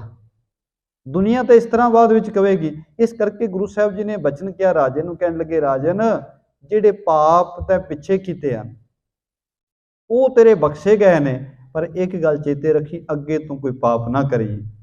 ਤੇ ਨਾਲ ਹੀ ਬਚਨ ਕੀਤਾ, ਸਤਨਾਮ ਸਿਮਰੋ ਮਨ ਲਾਈ, ਪੁਰ ਮੈਂ ਲਿਵ ਧਰਮਸਾਲ ਬਣਾਈ। ਗੁਰੂ ਸਾਹਿਬ ਕਹਿਣ ਲੱਗੇ ਮਨ ਲਾ ਕੇ ਸਤਨਾਮ ਦਾ ਸਿਮਰਨ ਕਰੀ, ਆਪਣੇ ਨਗਰ ਦੇ ਵਿੱਚ ਇੱਕ ਧਰਮਸ਼ਾਲਾ ਬਣਾਓ। ਕਿਉਂਕਿ ਗੁਰੂ ਸਾਹਿਬ ਦਾ ਆਪਾਂ ਇਤਿਹਾਸ ਵਿਚਾਰਦੇ ਆ ਰਹੇ ਹਾਂ, ਜਿੱਥੇ ਵੀ ਗੁਰੂ ਸਾਹਿਬ ਗਏ ਨੇ, ਪਹਿਲਾ ਉਪਦੇਸ਼ ਸਾਹਿਬ ਨੇ ਕਿਹਾ ਸਤਨਾਮ ਦਾ ਜਾਪ ਕਰੋ, ਤੇ ਦੂਸਰਾ ਨਾਲ ਹੀ ਕਿਹਾ ਧਰਮਸ਼ਾਲਾ ਬਣਾਓ, ਜਿੱਥੇ ਸਤ ਸੰਗਤ ਰੋਜ਼ਾਨਾ ਕਰੋ। ਸਤ ਸੰਗਤ ਤਹਿ ਕਰੋ ਮਹਾਨੀ, ਹਰ ਮਹਿਮਾ ਗਾਵੋ ਗੁਣ ਖਾਨੀ। ਧਰਮਸ਼ਾਲਾ ਬਣਾ ਕੇ ਗੁਰੂ ਸਾਹਿਬ ਕਹਿੰਦੇ ਉੱਥੇ ਸਤ ਸੰਗਤ ਆਰੰਭ ਕਰੋ, ਉੱਥੇ ਰੱਬ ਦੇ ਗੁਣਾਂ ਦੀ ਵਿਚਾਰ ਕਰੋ, ਵਾਹਿਗੁਰੂ ਪ੍ਰਮਾਤਮਾ ਦੀ ਮਹਿਮਾ ਦਾ ਗਾਇਨ ਕਰੋ। ਆਸ ਉਪਦੇਸ਼ ਸੀਖ ਲਿਏ ਜਬ ਹੀ, ਆਹੁਲ ਪਗ ਕੀ ਦੀਨੀ ਤਬ ਹੀ। ਜਦੋਂ ਰਾਜੇ ਨੇ ਗੁਰੂ ਸਾਹਿਬ ਜੀ ਦੇ ਸਾਰੇ ਵਚਨ ਸੁਣ ਲਏ, ਉਹਨੇ ਕਿਹਾ ਮਹਾਰਾਜ ਜੋ ਤੁਸੀਂ ਕਿਹਾ ਮੈਂ ਸੱਤ ਕਰਕੇ ਮੰਨਾਂਗਾ। ਤਾਂ ਸਤਿਗੁਰਾਂ ਨੇ ਫਿਰ ਚਰਨ ਪਾਹੁਲ ਦੇ ਕੇ ਆਪਣੀ ਸਿੱਖੀ ਬਖਸ਼ਿਸ਼ ਕੀਤੀ ਹੈ। ਕਿਉਂਕਿ ਗੁਰੂ ਪਿਆਰਿਓ, ਇਹ ਵੀ ਵਿਲੱਖਣਤਾ ਹੈ ਗੁਰਮਤਿ ਦੀ। ਜਿਸ ਵੇਲੇ ਪੰਜ ਪਿਆਰੇ ਸਾਹਿਬਾਨ ਵੀ, ਜਿਸ ਵੇਲੇ ਅੰਮ੍ਰਿਤ ਵਿਲਾਖੀ ਸਾਰੇ ਆ ਜਾਂਦੇ ਨੇ, ਉਹ ਵੀ ਪੁੱਛਦੇ ਨੇ ਇੱਕ ਵਾਰੀ, ਭਾਈ ਤੁਸੀਂ ਕਿਸੇ ਡਰ ਕਰਕੇ ਤਾਂ ਨਹੀਂ ਆਏ? ਕਿਸੇ ਨੇ ਤੁਹਾਨੂੰ ਲਾਲਚ ਤਾਂ ਨਹੀਂ ਦਿੱਤਾ ਕਿ ਅੰਮ੍ਰਿਤ ਛਕ ਕੇ ਤੁਹਾਨੂੰ ਇਹ ਕੁਝ ਮਿਲ ਜਾਏਗਾ? ਕਿਸੇ ਨੇ ਤੁਹਾਨੂੰ ਕੋਈ ਦਵਾ ਦੇ ਵਿੱਚ ਤਾਂ ਨਹੀਂ ਭੇਜਿਆ? ਜੇ ਕੋਈ ਡਰ ਕਰਕੇ ਆਇਆ, ਜੇ ਕੋਈ ਲਾਲਚ ਕਰਕੇ ਆਇਆ, ਜੇ ਕੋਈ ਸਵਾਰਥ ਕਰਕੇ ਆਇਆ, ਉਹਦੇ ਵਾਸਤੇ ਦਰਵਾਜ਼ਾ ਖੁੱਲ੍ਹਾ, ਤੁਸੀਂ ਜਾ ਸਕਦੇ ਹੋ। ਪੰਜ ਪਿਆਰੇ ਵੀ ਇਸ ਤਰ੍ਹਾਂ ਹੀ ਬਚਨ ਕਰਦੇ ਨੇ।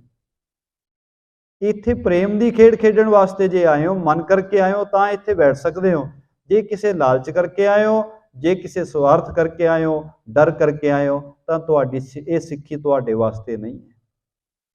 ਹੁਣ ਗੁਰੂ ਸਾਹਿਬ ਜੀ, ਗੁਰੂ ਨਾਨਕ ਸਾਹਿਬ ਮਹਾਰਾਜ ਜੀ ਵੀ ਪਹਿਲਾਂ ਸਭ ਉਪਦੇਸ਼ ਦਿੰਦੇ ਨੇ, ਸਿੱਖਿਆ ਦਿੰਦੇ ਹਨ। ਜਦੋਂ ਕੋਈ ਪ੍ਰੇਮ ਨਾਲ ਸਿੱਖਿਆ ਤੇ ਚੱਲਣ ਵਾਸਤੇ ਤਿਆਰ ਹੋ ਜਾਂਦਾ ਹੈ, ਫਿਰ ਸਤਿਗੁਰੂ ਚਰਨ ਪਾਹੁਲ ਦੇ ਕੇ ਉਹਨੂੰ ਸਿੱਖੀ ਬਖਸ਼ ਦਿੰਦੇ ਹਨ। ਕਰੇ ਸਿੱਖ ਆਪਣੇ ਨਰ ਬ੍ਰਿੰਦਾ, ਸਤਨਾਮ ਸਿਮਰੋ ਸੁਖ ਕੰਦਾ। ਹੁਣ ਰਾਜੇ ਵੱਲ ਵੇਖ ਕੇ ਜਦੋਂ ਲੋਕਾਂ ਵੇਖਿਆ, ਇੰਨਾ ਵਿਚਾਰੀ ਰਾਜਾ ਵੀ ਸਭ ਕੁਝ ਛੱਡਣ ਵਾਸਤੇ ਤਿਆਰ ਹੋ ਗਿਆ, ਮਾੜੇ ਕਰਮ ਤਿਆਗਣ ਵਾਸਤੇ ਤਿਆਰ ਹੋ ਗਿਆ। ਲੋਕਾਂ ਦੇ ਜੀਵਨ ਤੇ ਵੀ ਪ੍ਰਭਾਵ ਪਿਆ, ਤੇ ਲੋਕਾਂ ਨੇ, ਜਿਹੜੇ ਬਹੁਤ ਸਾਰੇ ਮਨੁੱਖ ਉੱਥੇ ਹੋਰ ਪਰਜਾ ਵਿੱਚੋਂ ਆਏ ਸਨ, ਉਹਨਾਂ ਨੇ ਵੀ ਸਤਿਗੁਰੂ ਦੇ ਚਰਨਾਂ ਦੀ ਪਹੁਲ ਲਈ ਗੁਰਸਿੱਖੀ ਦੇ ਮਾਰਗ ਤੇ ਤੁਰਨ ਦਾ ਫੈਸਲਾ ਕੀਤਾ। ਤੇ ਸਤਿਗੁਰਾਂ ਨੇ ਸਾਰਿਆਂ ਨੂੰ ਸਿੱਖਿਆ ਦਿੱਤੀ, ਸਤਨਾਮ ਸਿਮਰੋ ਸੁਖ ਕੰਦਾ। ਇਹ ਪਿਆਰਿਓ, ਸੁਖ ਦੇਣ ਵਾਲੇ ਸਤਨਾਮ ਦਾ ਸਿਮਰਨ ਕਰੋ। ਕਰਤ ਕੁਕਰਮ ਸਰਬ ਛੁਟਵਾਇਓ, ਨਾਮ ਦਾ ਨਿਸਨਾਨ ਦ੍ਰਿੜਾਇਓ। ਜਿਹੜੇ ਵੀ ਕੁਕਰਮ ਕਰ ਰਹੇ ਸਨ, ਰਾਜਾ ਕੁਕਰਮ ਕਰਦਾ ਸੀ, ਸਤਿਗੁਰਾਂ ਨੇ ਉਹ ਵੀ ਛੁਡਵਾ ਦਿੱਤੇ। ਪਰਜਾ ਵਿੱਚੋਂ ਜਿਹੜੇ ਲੋਕੀ ਕੋਈ ਕੁਕਰਮ ਕਰਦੇ ਸਨ, ਸਤਿਗੁਰਾਂ ਨੇ ਸਾਰਿਆਂ ਦੇ ਭੈੜੇ ਕਰਮ ਛੁਡਕਾ ਦਿੱਤੇ ਨੇ। ਤੇ ਨਾਲ ਹੀ ਨਾਮ ਦੀ ਦਾਤ, ਸੇਵਾ ਸਿਮਰਨ ਦੀ ਦਾਤ ਗੁਰੂ ਸਾਹਿਬ ਨੇ ਬਖਸ਼ਿਸ਼ ਕਰ ਦਿੱਤੀ ਹੈ। ਕੇਤਕ ਦਿਵਸ ਜਬ ਰਹੇ ਬਿਤਾਏ, ਹਾਥ ਬੰਦ ਨਿਰਪ ਬੈਣ ਅਲਾਏ। ਕਈ ਦਿਨ ਰਹਿੰਦਿਆਂ ਗੁਰੂ ਸਾਹਿਬ ਜੀ ਨੂੰ ਇਸ ਇਲਾਕੇ ਦੇ ਵਿੱਚ, ਭਾਵ ਕਿ ਭੂਟਾਨ ਦੇਸ਼, ਜਿਹੜਾ ਭੂਟਾਨ ਇੰਡੀਆ ਦਾ ਗਵਾਂਢੀ ਦੇਸ਼ ਹੈ, ਉੱਥੇ ਗੁਰੂ ਸਾਹਿਬ ਜੀ ਇਸ ਵੇਲੇ ਬੈਠੇ ਨੇ। ਉੱਥੋਂ ਦਾ ਰਾਜਾ ਹੈ, ਤੇ ਕਹਿਣ ਲੱਗਾ ਜੀ ਆਪ ਜੀ ਦੇ ਚਰਨਾਂ 'ਚ ਮੈਂ ਇੱਕ ਬੇਨਤੀ ਕਰਨ ਵਾਸਤੇ ਆਇਆ। ਰਾਜਾ ਕਹਿੰਦਾ ਹੈ, ਚੌਲ ਪੱਛਮ ਦੇਸ ਮਮ ਹੋਈ, ਔਰ ਅਨ ਉਪਜਤ ਨੈ ਕੋਈ। ਬੇਨਤੀ ਕੀਤੀ, ਕਹਿਣ ਲੱਗਾ ਮਹਾਰਾਜ, ਮੇਰੇ ਇਲਾਕੇ ਵਿੱਚ, ਮੇਰੇ ਦੇਸ਼ ਵਿੱਚ ਦੋ ਹੀ ਫਸਲਾਂ ਹੁੰਦੀਆਂ ਨੇ, ਇੱਕ ਚਾਵਲ ਹੁੰਦੇ ਨੇ ਤੇ ਇੱਕ ਪੱਛਮ ਹੁੰਦੀ ਹੈ। ਆਹ ਦੋ ਹੀ ਫਸਲਾਂ ਨੇ ਸਾਡੇ ਦੇਸ਼ ਵਿੱਚ ਜਿਹੜੀਆਂ ਸਾਡੇ ਇੱਥੇ ਉਗਦੀਆਂ ਹਨ। ਹੋਰ ਕੋਈ ਅਨਾਜ ਇੱਥੇ ਪੈਦਾ ਨਹੀਂ ਹੁੰਦਾ। ਕਿਰਪਾ ਧਾਰ ਬਰ ਦੀਜੈ ਅਵਹੀ, ਅੰਨ ਕਪਾਹ ਕਹੈ ਸਭ ਹੀ। ਕਿਰਪਾ ਕਰੋ, ਆਪ ਜੀ ਨੇ ਹੁਕਮ ਕੀਤਾ ਸੀ ਕਿ ਜੇ ਤੂੰ ਪਾਪ ਤਿਆਗ ਦਵੇਂ, ਜੋ ਮੰਗੇਗਾ ਉਹ ਮਿਲੇਗਾ। ਸਤਿਗੁਰੂ ਜੀ, ਮੈਂ ਆਪ ਜੀ ਦਾ ਹੁਕਮ ਮੰਨ ਲਿਆ, ਕਿਰਪਾ ਕਰਕੇ ਮੇਰੀ ਬੇਨਤੀ ਪ੍ਰਵਾਨ ਕਰੋ। ਜੇ ਮੇਰੇ ਇਲਾਕੇ ਦੇ ਵਿੱਚ ਹੋਰ ਅੰਨ ਪੈਦਾ ਹੋਣ ਲੱਗ ਪੈਣ, होर फसलां पैदा होण लग पैण, अन्न कपाह जिहड़ी है आदਿਕ फसलां पैदा होण लग पैण, तां आप जी दी बड़ी मिहरबानी होएगी, आप जी दी बड़ी किरपा होएगी। सुणी निजे प्रै भगत अनन्नं, कहो बचन हवे है सब अन्नं। ਧੰਨ ਗੁਰੂ ਨਾਨਕ ਸਾਹਿਬ ਮਹਾਰਾਜ ਜੀ ਨੇ ਜਦੋਂ ਆਪਣੇ ਸੇਵਕ ਇਸ ਰਾਜੇ ਦੇ ਬਚਨ ਸੁਣੇ ਤੇ ਗੁਰੂ ਸਾਹਿਬ ਜੀ ਨੇ ਬਚਨ ਕੀਤਾ, ਕਹਿਣ ਲੱਗੇ ਭਾਈ ਫਿਕਰ ਨਾ ਕਰ, ਹਰੇਕ ਤਰ੍ਹਾਂ ਦਾ ਅੰਨ ਤੇਰੇ ਰਾਜ ਵਿੱਚ ਹੋਵੇਗਾ। ਬਹੁਰ ਗਮਨ ਕੀ ਕੀਨੀ ਤਿਆਰੀ, ਸੁਣ ਕੇ ਮਿਲ ਆਏ ਨਰ ਨਾਰੀ। ਰਾਜੇ ਨੂੰ ਭਰੋਸਾ ਹੋ ਗਿਆ ਕਿ ਜੇ ਗੁਰੂ ਸਾਹਿਬ ਨੇ ਬਚਨ ਕਰ ਦਿੱਤਾ ਹੈ ਤਾਂ ਜ਼ਰੂਰ ਗੁਰੂ ਸਾਹਿਬ ਦੀ ਕਿਰਪਾ ਹੋਏਗੀ, ਮੇਰੇ ਦੇਸ਼ ਵਿੱਚ ਜ਼ਰੂਰ ਅੰਨ ਜਿਹੜਾ ਹੈ, ਹੋਰ ਫਸਲਾਂ ਜਿਹੜੀਆਂ ਹਨ ਉਹ ਪੈਦਾ ਹੋਣ ਲੱਗ ਪੈਣਗੀਆਂ। ਹੁਣ ਇੱਥੋਂ ਗੁਰੂ ਨਾਨਕ ਸਾਹਿਬ ਮਹਾਰਾਜ ਜੀ ਨੇ ਵਿਦਾਇਗੀ ਦੀ ਤਿਆਰੀ ਕੀਤੀ ਹੈ, ਤੁਰਨ ਦੀ ਤਿਆਰੀ ਕੀਤੀ ਹੈ। ਇਹ ਸੁਣ ਕੇ ਬਹੁਤ ਸਾਰੇ ਨਗਰ ਦੇ ਜਿਹੜੇ ਗੁਰੂ ਸਾਹਿਬ ਦੇ ਪ੍ਰੇਮੀ ਬਣੇ ਹੋਏ ਲੋਕ ਨੇ ਉਹ ਸਾਰੇ ਚੱਲ ਕੇ ਆ ਗਏ।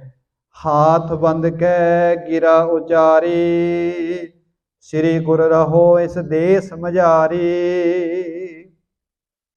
ਹੱਥ ਜੋੜ ਕੇ ਲੋਕਾਂ ਨੇ ਗੁਰੂ ਸਾਹਿਬ ਦੇ ਚਰਨਾਂ 'ਚ ਬੇਨਤੀ ਕੀਤੀ, ਹੇ ਸਤਿਗੁਰੂ ਜੀ, ਆਪ ਜੀ ਨਾਲ ਬਹੁਤ ਪ੍ਰੇਮ ਸਾਡਾ ਬਣ ਗਿਆ ਹੈ, ਕਿਰਪਾ ਕਰੋ ਸਾਨੂੰ ਤਿਆਗ ਕੇ ਨਾ ਜਾਓ, ਸਾਨੂੰ ਇਕੱਲੇ ਛੱਡ ਕੇ ਨਾ ਜਾਓ, ਇਸੇ ਦੇਸ਼ ਦੇ ਵਿੱਚ ਸਾਡੇ ਪਾਸ ਹੀ ਰਹਿਣਾ ਕਰੋ।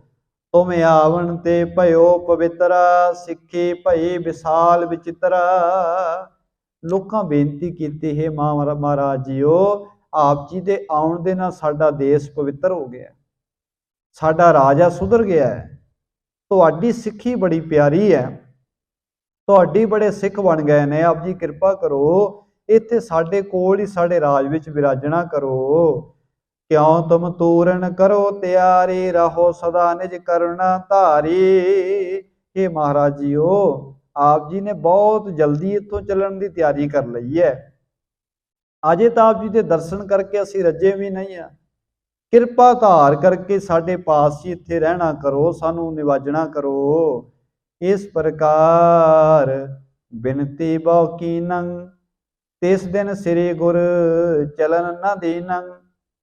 ਇਸ ਪ੍ਰਕਾਰ ਉਸ ਵੇਲੇ ਲੋਕਾਂ ਨੇ ਬਹੁਤ ਬੇਨਤੀਆਂ ਪ੍ਰੇਮ ਦੀਆਂ ਕੀਤੀਆਂ। ਗੁਰੂ ਸਾਹਿਬ ਜੀ ਨੇ ਉਸ ਦਿਨ ਇੱਥੋਂ ਤੁਰਨ ਨਹੀਂ ਦਿੱਤਾ, ਇੰਨੇ ਪ੍ਰੇਮ ਨਾਲ ਬੇਨਤੀਆਂ ਕੀਤੀਆਂ ਨੇ। ਸਤਿਗੁਰੂ ਅੱਜ ਦਾ ਦਿਨ ਵੀ ਫਿਰ ਇੱਥੇ ਰੁਕ ਗਏ। ਅਗਲੇ ਦਿਵਸ ਭੋਰ ਪੀ ਜਬ ਹੀ, ਹੋਏ ਅਲੋਪ ਗਏ ਗੁਰ ਤਬ ਹੀ। ਹੁਣ ਕਿਉਂਕਿ ਗੁਰੂ ਸਾਹਿਬ ਜੀ ਜਿੱਥੇ ਵੀ ਜਾਂਦੇ ਹਨ ਲੋਕਾਂ ਨੂੰ ਸ਼ਬਦ ਨਾਲ ਜੋੜ ਦਿੰਦੇ ਨੇ, ਬਾਣੀ ਨਾਲ, ਸਤਸੰਗਤ ਨਾਲ ਜੋੜ ਦਿੰਦੇ ਨੇ ਤੇ ਨਾਲ ਹੀ ਬਚਨ ਕਰ ਦਿੰਦੇ ਨੇ, ਭਾਈ ਜਦੋਂ ਵੀ ਕੋਈ ਕਾਰਜ ਹੋਇਆ ਤੇ ਕੜਾਹ ਪ੍ਰਸਾਦ ਤਿਆਰ ਕਰਕੇ ਅਰਦਾਸ ਕਰਿਓ। ਹੁਣ ਸਤਿਗੁਰਾਂ ਨੇ ਜਦੋਂ ਵੇਖਿਆ ਕਿ ਇਹ ਲੋਕ ਬਹੁਤ ਜ਼ਿਆਦਾ ਹਿੱਤ ਕਰ ਰਹੇ ਨੇ, ਬਹੁਤ ਪ੍ਰੇਮ ਕਰਦੇ ਨੇ, ਇਹ ਸਾਨੂੰ ਜਾਣ ਨਹੀਂ ਇੱਥੋਂ ਦੇਣਗੇ, ਗੁਰੂ ਸਾਹਿਬ ਜੀ ਨੇ ਸਵੇਰ ਹੁੰਦਿਆਂ ਹੀ ਇੱਥੋਂ ਚੱਲਣਾ ਕੀਤਾ ਹੈ। ਜਦੋਂ ਲੋਕਾਂ ਨੇ ਵੇਖਿਆ ਗੁਰੂ ਸਾਹਿਬ ਜੀ ਤਾਂ ਇੱਥੋਂ ਅਲੋਪ ਹੋ ਗਏ ਹਨ, ਚਲੇ ਗਏ ਨੇ, ਪਿੱਛੇ ਤੇ ਬਹੁ ਨਰ ਪਛਤਾਏ, ਦਰਸ਼ਨ ਕਰ ਹਮ ਨੈ ਤ੍ਰਿਪਤਾਏ। ਲੋਕੀ ਬੜਾ ਹੁਣ ਇੱਥੇ ਪਛਤਾਵਾ ਕਰ ਰਹੇ ਨੇ ਕਿ ਅਸੀਂ ਕਿਸੇ ਤਰੀਕੇ ਗੁਰੂ ਸਾਹਿਬ ਜੀ ਨੂੰ ਇੱਥੇ ਰੱਖ ਲੈਂਦੇ, ਉਹਨਾਂ ਦੇ ਦਰਸ਼ਨ ਕਰਦੇ ਰਹਿੰਦੇ, ਪਰ ਸਤਿਗੁਰੂ ਜੀ ਹੁਣ ਸਾਡੇ ਕੋਲੋਂ ਅੱਗੇ ਚਲੇ ਗਏ ਨੇ। ਸਿਮਰੇ ਨਿਸਵਾਸਰ ਧਰ ਧਿਆਨਾ, ਬਹੁਰ ਨਰਨ ਕੋ ਭਾ ਕਲਿਆਣਾ। ਲੋਕਾਂ ਨੇ ਫਿਰ ਗੁਰੂ ਸਾਹਿਬ ਜੀ ਦੇ ਬਚਨ ਮੰਨ ਕੇ ਸਿਮਰਨ ਵਿੱਚ ਆਪਣਾ ਚਿੱਤ ਜੋੜਿਆ ਹੈ। ਸਿਮਰਨ ਕਰਦਿਆਂ ਕਰਦਿਆਂ ਬਹੁਤ ਲੋਕਾਂ ਦਾ ਭਲਾ ਹੋ ਗਿਆ ਹੈ। ਆਗੇ ਗਮਨੇ ਸ੍ਰੀ ਜਗਤੇਸਾ, ਪਹੁੰਚੇ ਜਾਏ ਔਰ ਇੱਕ ਦੇਸਾ। ਗੁਰੂ ਨਾਨਕ ਸਾਹਿਬ ਮਹਾਰਾਜ ਸੱਚੇ ਪਾਤਸ਼ਾਹ ਜੀ ਇੱਥੋਂ ਫਿਰ ਅਗਲੇ ਸਫ਼ਰ ਤੇ ਚੱਲ ਪਏ। ਇੱਕ ਹੋਰ ਇਲਾਕੇ ਵਿੱਚ, ਇੱਕ ਹੋਰ ਦੇਸ਼ ਵਿੱਚ ਗੁਰੂ ਸਾਹਿਬ ਜੀ ਪਹੁੰਚ ਗਏ ਨੇ। ਅੰਨ ਅਗਨ ਦੋ ਨੈ ਨਾਹੀ, ਆਮਿਖ ਕੋ ਭੋਜਨ ਸਭ ਖਾਹੀ। ਜਿਸ ਇਲਾਕੇ ਵਿੱਚ ਗੁਰੂ ਨਾਨਕ ਸਾਹਿਬ ਮਹਾਰਾਜ ਜੀ ਹੁਣ ਪਹੁੰਚੇ ਹਨ, ਉਸ ਇਲਾਕੇ ਦੇ ਵਿੱਚ ਨਾ ਕਿਤੇ ਅਨਾਜ ਪੈਦਾ ਹੁੰਦਾ ਹੈ, ਨਾ ਉੱਥੇ ਲੋਕੀ ਅੱਗ ਬਾਲਦੇ ਹਨ। ਉੱਥੇ ਲੋਕਾਂ ਦਾ ਜਿਹੜਾ ਆਹਾਰ ਹੈ ਉਹ ਕੱਚਾ ਹੀ ਮਾਸ ਜਿਹੜਾ ਹੈ ਉਹਨੂੰ ਖਾਣਾ ਕਰਦੇ ਨੇ। ਇੱਕ ਪਾਹਨ ਉੱਪਰ ਇੱਕ ਨੀਚੇ, ਆਮਿਖ ਰਾਖੇ ਤਿਨਕੇ ਬੀਚੇ। ਇੱਥੇ ਲੋਕਾਂ ਦਾ ਜਿਹੜਾ ਜੀਵਨ ਹੈ ਉਸ ਤਰ੍ਹਾਂ ਦਾ ਹੈ, ਇਹ ਜਿਹੜੇ ਜਾਨਵਰਾਂ ਦਾ ਸ਼ਿਕਾਰ ਕਰਦੇ ਹਨ, ਜਿਹੜਾ ਮਾਸ ਲੈ ਕੇ ਆਉਂਦੇ ਨੇ, ਇੱਕ ਪੱਥਰ ਹੇਠਾਂ ਰੱਖਦੇ ਹਨ, ਉਹਦੇ ਉੱਤੇ ਮਾਸ ਦਾ ਟੁਕੜਾ ਰੱਖ ਦਿੰਦੇ ਨੇ ਮਾਸ ਦੇ ਉੱਪਰ ਇੱਕ ਪੱਥਰ ਹੋਰ ਰੱਖ ਦਿੰਦੇ ਹਨ। ਇਸ ਤਰ੍ਹਾਂ ਇਹ ਪ੍ਰਬੰਧ ਕਰਕੇ ਸਵਾ ਪਹਿਰ ਮੰਤਰ ਜਪ ਭਨੰ ਇਉਂ ਪਕਾਏ ਕਰਕੇ ਤਿਨ ਖਾਨੰ। ਫਿਰ ਇੱਕ ਪੱਥਰ ਹੇਠਾਂ ਰੱਖ ਕੇ ਵਿਚਕਾਰ ਮਾਸ ਰੱਖ ਕੇ ਉੱਪਰ ਪੱਥਰ ਰੱਖ ਕੇ ਸਵਾ ਪਹਿਰ ਉਹਦੇ ਤੇ ਮੰਤਰਾਂ ਦਾ ਜਾਪ ਕਰਦੇ ਨੇ। ਇਸ ਤੋਂ ਬਾਅਦ ਮੰਤਰਾਂ ਦੇ ਜਾਪ ਕਰਨ ਤੋਂ ਬਾਅਦ ਉਹ ਜਿਹੜਾ ਮਾਸ ਦਾ ਟੁਕੜਾ ਇਹਨਾਂ ਨੇ ਪੱਥਰਾਂ ਦੇ ਵਿਚਕਾਰ ਰੱਖਿਆ ਹੁੰਦਾ ਹੈ ਉਹਨੂੰ ਕੱਢ ਕੇ ਖਾ ਲੈਂਦੇ ਹਨ। ਦੋਹਰਾ ਸੇਵੇ ਚਿਤ ਕੀ ਪ੍ਰੀਤ ਕਰ ਜਾਏ ਜੇ ਤਹਾਂ ਅਤੀਤ। ਭਾਵੇਂ ਇਹਨਾਂ ਲੋਕਾਂ ਦੇ ਇਲਾਕੇ ਵਿੱਚ ਕੋਈ ਅਨਾਜ ਨਹੀਂ ਹੈ ਤੇ ਇੱਥੋਂ ਤੱਕ ਕਿ ਅਗਨੀ ਦੀ ਵਰਤੋਂ ਵੀ ਨਹੀਂ ਕਰਦੇ, ਪਰ ਜਿਹੜਾ ਵੀ ਕੋਈ ਰੱਬ ਦਾ ਪਿਆਰਾ ਕੋਈ ਫਕੀਰ ਇਹਨਾਂ ਦੇ ਇਲਾਕੇ ਵਿੱਚ ਚਲਾ ਜਾਂਦਾ ਹੈ ਉਹਦੇ ਆਪਣੇ ਤੌਰ ਤੇ ਬੜੇ ਪ੍ਰੇਮ ਨਾਲ ਸੇਵਾ ਕਰਦੇ ਨੇ। ਜੋ ਦੇਖੇ ਸੋ ਖਵਾਵੇ ਤਾਹੇ ਦੇਸ ਕੀ ਰੀਤ। ਕਿਉਂਕਿ ਜਿਹੜੇ ਕਬੀਲੇ ਨੇ, ਕੁਝ ਕਬੀਲਿਆਂ ਦੇ ਆਪਣੀ ਨਿਯਮ ਨੇ, ਉਹਨਾਂ ਦਾ ਰਹਿਣ ਸਹਿਣ ਬਿਲਕੁਲ ਆਪੋ ਆਪਣਾ ਵੱਖਰਾ ਹੈ। ਹੁਣ ਜਿਹੜੇ ਇਹ ਲੋਕ ਇੱਥੇ ਵਸਦੇ ਹਨ ਇਹਨਾਂ ਨੇ ਇੱਕ ਆਪਣੇ ਸਮਾਜ ਦੀ, ਆਪਣੇ ਕਬੀਲੇ ਦੀ ਕਹਿ ਲਓ, ਆਪਣੇ ਇਲਾਕੇ ਦੀ ਇੱਕ ਮਰਜ਼ਾਦਾ ਬਣਾਈ ਹੋਈ ਹੈ ਕਿ ਜਦੋਂ ਕੋਈ ਬਾਹਰੋਂ ਕੋਈ ਫਕੀਰ ਆਵੇ, ਕੋਈ ਬਾਹਰੋਂ ਕੋਈ ਮਨੁੱਖ ਚੱਲ ਕੇ ਆਵੇ, ਜਿਹੜਾ ਮਨੁੱਖ ਉਹਨੂੰ ਸਭ ਤੋਂ ਪਹਿਲਾਂ ਵੇਖਦਾ ਹੈ ਉਹ ਉਹਨਾਂ ਨੂੰ ਬੜੇ ਪ੍ਰੇਮ ਨਾਲ ਭੋਜਨ ਛਕਾਉਂਦਾ ਹੈ। ਉਹਦੀ ਜ਼ਿੰਮੇਵਾਰੀ ਹੁੰਦੀ ਹੈ ਜਿਸਨੇ ਵੀ ਕਿਸੇ ਨੂੰ ਪਹਿਲਾਂ ਵੇਖਿਆ ਹੋਵੇ ਕਿ ਉਸ ਮਨੁੱਖ ਦੀ ਬੜੇ ਪ੍ਰੇਮ ਨਾਲ ਸੇਵਾ ਕਰੇ। ਇਹ ਇਹਨਾਂ ਲੋਕਾਂ ਦਾ ਵਿਧੀ ਵਿਧਾਨ ਹੈ। ਚੌਪਈ ਬੈਠੇ ਗੁਰੂ ਜਾਏ ਕਥਾਏ ਦੁੰਬੇ ਤੈ ਅਲੀਆਨ ਚਰਾਏ। ਗੁਰੂ ਸਾਹਿਬ ਜੀ ਇਸ ਇਲਾਕੇ ਦੇ ਵਿੱਚ ਆ ਕੇ ਇੱਕ ਜਗ੍ਹਾ ਤੇ ਵਿਰਾਜੇ ਹੋਏ ਨੇ, ਬੈਠੇ ਹੋਏ ਹਨ। ਉੱਥੇ ਹੀ ਆਲੇ ਦੁਆਲੇ ਇੱਕ ਆਜੜੀ ਜਿਹੜਾ ਹੈ ਭੇਡਾਂ ਨੂੰ ਚਾਰ ਰਿਹਾ ਹੈ। ਭੇਡਾਂ ਨੂੰ ਚਾਰਨ ਵਾਲੇ ਮਨੁੱਖ ਨੂੰ ਆਜੜੀ ਕਿਹਾ ਜਾਂਦਾ ਹੈ। ਜਿਸ ਤਰ੍ਹਾਂ ਮੱਝਾਂ ਨੂੰ ਚਾਰਨ ਵਾਲੇ ਨੂੰ ਬਾਗੀ ਜਾਂ ਪਾਲੀ ਕਹਿ ਦਿੱਤਾ ਜਾਂਦਾ ਸੀ, ਉਸ ਤਰ੍ਹਾਂ ਹੀ ਭੇਡਾਂ ਵੱਖਰੀਆਂ ਚਾਰਨ ਵਾਲੇ ਨੂੰ ਆਜੜੀ ਕਿਹਾ ਜਾਂਦਾ ਹੈ। ਹੁਣ ਇੱਕ ਆਜੜੀ ਜਿਹੜਾ ਹੈ, ਦੁੰਬੇ ਕਹਿੰਦੇ ਨੇ ਭੇਡਾਂ ਨੂੰ, ਭੇਡਾਂ ਇੱਥੇ ਚਾਰ ਰਿਹਾ ਸੀ। ਸੋ ਆਇਓ ਸ੍ਰੀ ਨਾਨਕ ਪਾਸਾ ਠਾਂਡੋ ਨਿਕਟ ਕੀਨ ਅਰਦਾਸਾ। ਉਸਨੇ ਗੁਰੂ ਨਾਨਕ ਸਾਹਿਬ ਮਹਾਰਾਜ ਜੀ ਨੂੰ ਬੈਠਿਆਂ ਪਹਿਲਾਂ ਵੇਖਿਆ। ਹੁਣ ਇਸ ਸਮਾਜ ਦੀ, ਇੱਥੋਂ ਦੇ ਇਲਾਕੇ ਦੀ ਜੋ ਮਰਜ਼ਾਦਾ ਸੀ ਕਿ ਜਿਹੜਾ ਮਨੁੱਖ ਕਿਸੇ ਬਾਹਰੇ ਆਏ ਹੋਏ ਮਨੁੱਖ ਨੂੰ, ਕਿਸੇ ਸਾਧੂ ਨੂੰ, ਫਕੀਰ ਨੂੰ ਵੇਖ ਲਏਗਾ, ਉਸ ਨੂੰ ਭੋਜਨ ਕਰਾਏਗਾ, ਉਹਦੀ ਸੇਵਾ ਕਰੇਗਾ। ਇਹਨੇ ਜਦੋਂ ਬੈਠਿਆਂ ਵੇਖਿਆ ਗੁਰੂ ਨਾਨਕ ਸਾਹਿਬ ਮਹਾਰਾਜ ਜੀ ਨੂੰ, ਸਾਧੂ ਜਾਣ ਕੇ ਕੋਲ ਆਇਆ, ਪਾਸ ਆ ਕੇ ਬੜੇ ਪ੍ਰੇਮ ਨਾਲ ਬੇਨਤੀ ਕਰਦਾ ਹੈ, ਮਾਰੋਂ ਦੁੰਬਾ ਭੋਜਨ ਕਰੀਐ ਸ਼ਰਮ ਮਾਰਗ ਕੋ ਸਭ ਪਰ ਹਰੀਐ। ਕਹਿਣ ਲੱਗਾ, ਜੀ ਮਹਾਰਾਜ ਮੈਂ ਆਪ ਜੀ ਦੀ ਸੇਵਾ ਕਰਨੀ ਚਾਹੁੰਦਾ, ਮੈਂ ਇੱਕ ਦੁੰਬਾ ਮਾਰ ਕੇ ਲੈ ਕੇ ਆ ਰਿਹਾ ਹਾਂ। ਕਿਉਂਕਿ ਪਹਿਲਾਂ ਹੀ ਬੇਨਤੀ ਕੀਤੀ ਹੈ, ਜਿਵੇਂ ਕਵੀ ਜੀ ਨੇ ਬਿਆਨ ਕੀਤਾ ਹੈ ਕਿ ਇੱਥੇ ਇਲਾਕੇ ਵਿੱਚ ਕੋਈ ਅਨਾਜ ਨਹੀਂ ਹੁੰਦਾ, ਇੱਥੇ ਸਾਰੇ ਲੋਕਾਂ ਦਾ ਭੋਜਨ ਮਾਸ ਹੈ ਤੇ ਇੱਥੇ ਮਾਸ ਵੀ ਬਿਲਕੁਲ ਕੱਚਾ ਹੀ ਉਹ ਲੋਕ ਖਾਂਦੇ ਹਨ ਮੰਤਰਾਂ ਦਾ ਜਾਪ ਕਰਕੇ। ਇਹਨੇ ਗੁਰੂ ਸਾਹਿਬ ਜੀ ਨੂੰ ਵੀ ਬੇਨਤੀ ਕੀਤੀ, ਕਹਿਣ ਲੱਗਾ, ਜੀ ਮੈਂ ਇੱਕ ਦੁੰਬਾ ਪਾਵ ਕੇ ਇੱਕ ਜਿਹੜਾ ਭੇਡਾਂ ਦੇ ਵਿੱਚੋਂ ਮਾਰ ਕੇ ਲੈ ਕੇ ਆਉਣਾ ਤਾਂ ਜੋ ਆਪ ਜੀ ਨੂੰ ਮੈਂ ਭੋਜਨ ਕਰਵਾ ਸਕਾਂ ਤੇ ਤੁਸੀਂ ਸਫ਼ਰ ਵਿੱਚੋਂ ਆਏ ਹੋ ਤੇ ਤੁਹਾਡੀ ਸਾਰੀ ਥਕਾਵਟ ਜਿਹੜੀ ਹੈ ਦੂਰ ਹੋ ਸਕੇ। ਜੇ ਤੁਮ ਖਾਹੋ ਨ ਮੋਰ ਉਚਾਰੇ ਮੇਰੋ ਖਾਵੰਦ ਮੋਕੋ ਮਾਰੇ। ਕਹਿਣ ਲੱਗਾ, ਜੀ ਸਾਡੇ ਦੇਸ਼ ਦੀ ਇਹ ਰਵਾਇਤ ਹੈ ਕਿ ਮੈਂ ਆਪ ਜੀ ਦੇ ਦਰਸ਼ਨ ਸਭ ਤੋਂ ਪਹਿਲਾਂ ਕੀਤੇ ਨੇ, ਇਸ ਕਰਕੇ ਸੇਵਾ ਦਾ ਫਰਜ਼ ਮੇਰਾ ਬਣਦਾ ਹੈ। ਜੇ ਆਪ ਜੀ ਮੇਰੇ ਕਹਿਣ ਤੇ ਮੇਰਾ ਭੋਜਨ ਨਹੀਂ ਛਕੋਗੇ ਤਾਂ ਮੇਰਾ ਮਾਲਕ ਜਿਹੜਾ ਮੇਰੇ ਨਾਲ ਗੁੱਸੇ ਹੋਵੇਗਾ, ਮੇਰਾ ਮਾਲਕ ਮੈਨੂੰ ਮਾਰੇਗਾ ਵੀ, ਕਿਉਂਕਿ ਮੈਂ ਸਭ ਤੋਂ ਪਹਿਲਾਂ ਤੁਹਾਡੇ ਦਰਸ਼ਨ ਕੀਤੇ ਹਨ। ਦੇਸ ਰੀਤ ਹਮਰੇ ਹੈ ਇਹੀ ਜੋ ਦੇਖੈ ਸੋ ਭੋਜਨ ਦੇਹੀ। ਆਜੜੀ ਕਹਿਣ ਲੱਗਾ, ਜੀ ਸਾਡੇ ਦੇਸ਼ ਦਾ ਇਹ ਰਿਵਾਜ ਹੈ ਕਿ ਜਿਹੜਾ ਸਭ ਤੋਂ ਪਹਿਲਾਂ ਕਿਸੇ ਮਨੁੱਖ ਨੂੰ ਵੇਖੇ, ਬਾਹਰੋਂ ਆਏ ਹੋਏ ਸਾਧੂ ਮਹਾਤਮਾ ਨੂੰ ਵੇਖੇ, ਉਹੀ ਉਸ ਸਾਧੂ ਮਹਾਤਮਾ ਨੂੰ, ਉਸ ਪ੍ਰਾਹੁਣੇ ਨੂੰ ਭੋਜਨ ਕਰਾਵੇਗਾ। ਜੇ ਨਾ ਦੀਏ ਤੇ ਡੰਡ ਲਗਾਵੇ ਮਿਲ ਨਰਤਾ ਕੋ ਬਹੁਤ ਲਜਾਵੇ। ਕਹਿੰਦੇ, ਜੀ ਸਾਡੇ ਇਲਾਕੇ ਵਿੱਚ ਜੇ ਕੋਈ ਇਸ ਤਰ੍ਹਾਂ ਇਸ ਰੀਤ ਨੂੰ ਨਾ ਨਿਭਾਵੇ ਕਿ ਕਿਸੇ ਮਨੁੱਖ ਨੂੰ ਵੇਖ ਕੇ ਉਹਨੂੰ ਭੋਜਨ ਨਾ ਛਕਾਵੇ ਤਾਂ ਫਿਰ ਸਾਡਾ ਸਮਾਜ ਉਹਨੂੰ ਸਜ਼ਾ ਦਿੰਦਾ ਹੈ ਤੇ ਸਾਰੇ ਮਨੁੱਖ ਮਿਲ ਕੇ ਉਹਨੂੰ ਬੜਾ ਸ਼ਰਮਸਾਰ ਕਰਦੇ ਨੇ, ਲੱਜਿਤ ਕਰ ਦਿੰਦੇ ਹਨ। ਦੋਹਰਾ ਅੰਨ ਅਗਨ ਏਠਾ ਨਹੀਂ, ਨਾਹੇ ਓਡੀਕੋ ਤਾਹੇ। ਕਹਿਣ ਲੱਗਾ ਜੀ ਇਸ ਇਲਾਕੇ ਦੇ ਵਿੱਚ ਨਾ ਤਾਂ ਕੋਈ ਅੰਨ ਹੈ ਤੇ ਨਾ ਹੀ ਇੱਥੇ ਅਗਨੀ ਹੈ। ਇਸ ਕਰਕੇ ਤੁਸੀਂ ਇਹ ਨਾ ਕਿਤੇ ਉਡੀਕਦੇ ਰਹੋ ਕਿ ਕਿਤੋਂ ਅੰਨ ਮਿਲੇਗਾ, ਕਿਤੇ ਅਗਨੀ ਦੇ ਨਾਲ ਅਸੀਂ ਭੋਜਨ ਪਕਾਵਾਂਗੇ। ਇੱਥੇ ਅਗਨੀ ਵੀ ਨਹੀਂ ਤੁਹਾਨੂੰ ਮਿਲਣੀ ਤੇ ਅੰਨ ਵੀ ਤੁਹਾਨੂੰ ਕਿਤੇ ਨਹੀਂ ਮਿਲਣਾ, ਉਹਦੀ ਤੁਸੀਂ ਉਡੀਕ ਨਾ ਕਰਿਓ। ਗੁਰੂ ਕਹੈ ਤੁੰਬਾ ਕਹੋ, ਦੇਹੋ ਪਕਾਏ ਤਾਂ ਖਾਏ। ਗੁਰੂ ਸਾਹਿਬ ਜੀ ਨੇ ਜਦੋਂ ਇਹ ਸਾਰੀਆਂ ਗੱਲਾਂ ਸੁਣੀਆਂ, ਗੁਰੂ ਸਾਹਿਬ ਜੀ ਕਹਿਣ ਲੱਗੇ ਭਾਈ ਅਸੀਂ ਭੋਜਨ ਪਕਾ ਕੇ ਖਾਂਦੇ ਹਾਂ। ਸਾਡਾ ਭੋਜਨ ਜਿਹੜਾ ਹੈ ਅਸੀਂ ਤਾਂ ਪਕਾ ਕੇ ਖਾਈਦਾ, ਤੁਸੀਂ ਕੱਚਾ ਭੋਜਨ ਖਾਂਦੇ ਹੋ। ਪਕਾਇਆ ਹੋਇਆ ਭੋਜਨ ਅਸੀਂ ਖਾਣਾ ਕਰਦੇ ਹਾਂ। ਚੌਪਈ ਮਾਰ ਦੁੰਬਾ ਤਿਨ ਮਾਸ ਬਣਾਇਓ, ਜਾਪ ਭਾਨ ਕਰ ਤਵੇ ਪਕਾਇਓ। ਇਹਨੇ ਆਪਣੀ ਮਰਜ਼ਾਦਾ ਦੇ ਮੁਤਾਬਕ, ਆਪਣੇ ਸਮਾਜ ਦੀ ਜਿਹੜੀ ਰੀਤ ਹੈ ਉਹਦੇ ਮੁਤਾਬਕ ਇਹਨੇ ਦੁੰਬਾ ਮਾਰ ਲਿਆ ਤੇ ਮਾਰ ਕੇ ਉਹਦਾ ਮਾਸ ਤੇ ਜਿਹੜਾ ਹੈ ਉਹ ਬਣਾ ਲਿਆ ਹੈ ਤੇ ਸੂਰਜ ਦੇ ਮੰਤਰਾਂ ਦਾ ਜਾਪ ਕਰਕੇ ਇਹਨਾਂ ਸਮਝਿਆ ਕਿ ਇਹ ਪੱਕ ਗਿਆ ਹੈ। ਇਹ ਮੰਤਰਾਂ ਦੇ ਜਾਪ ਨਾਲ ਇਹਨੂੰ ਪਕਾਉਂਦੇ ਹਨ। ਕਰ ਤਿਆਰ ਧਰ ਕੀਨੇ ਅਗਾਰੀ, ਦੇਖ ਗੁਰੂ ਤਬ ਗਿਰਾ ਉਚਾਰੇ।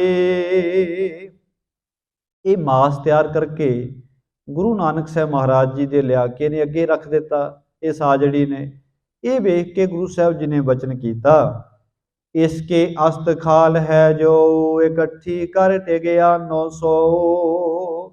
ਗੁਰੂ ਸਾਹਿਬ ਕਹਿਣ ਲੱਗੇ ਇਹ ਭਾਈ ਜਿਹੜੀਆਂ ਹੱਡੀਆਂ ਤੇ ਖਾਲੇ ਦੀ ਤੇਰੇ ਕੋਲ ਬਚੀ ਹੈ ਉਹ ਸਾਰੀਆਂ ਇਕੱਠੀਆਂ ਕਰਕੇ ਸਾਡੇ ਕੋਲ ਲਿਆਉਣੀਆਂ ਕਰੋ। ਆਏ ਸਮਾਨ ਅਸਤ ਚੁਨ ਸਾਰੇ, ਪਾਏ ਚਰਮ ਮੈਂ ਧਰੇ ਅਗਾਰੇ। ਹੁਣ ਇਹਨੇ ਸਾਰਾ ਕੁਝ ਉਹਦਾ ਜਿਹੜਾ ਉੱਤੋਂ ਚਮੜੀ ਉਧੇੜੀ ਸੀ ਉਹ ਚੰਮ ਜਿਹੜਾ ਹੈ ਤੇ ਹੱਡੀਆਂ ਜਿਹੜੀਆਂ ਨੇ ਸਾਰੀਆਂ ਇਕੱਠੀਆਂ ਕਰਕੇ ਉਸ ਚੰਮ ਵਿੱਚ ਹੀ ਪਾ ਕੇ ਗੁਰੂ ਸਾਹਿਬ ਦੇ ਕੋਲ ਲਿਆ ਕੇ ਰੱਖ ਦਿੱਤੀਆਂ। ਤੇਹ ਬਿਲੋਕ ਬੋਲੇ ਜਗ ਸਾਈ, ਉਠ ਤੁੰਬੇ ਚਰੀਏ ਹਰਿਆਏ।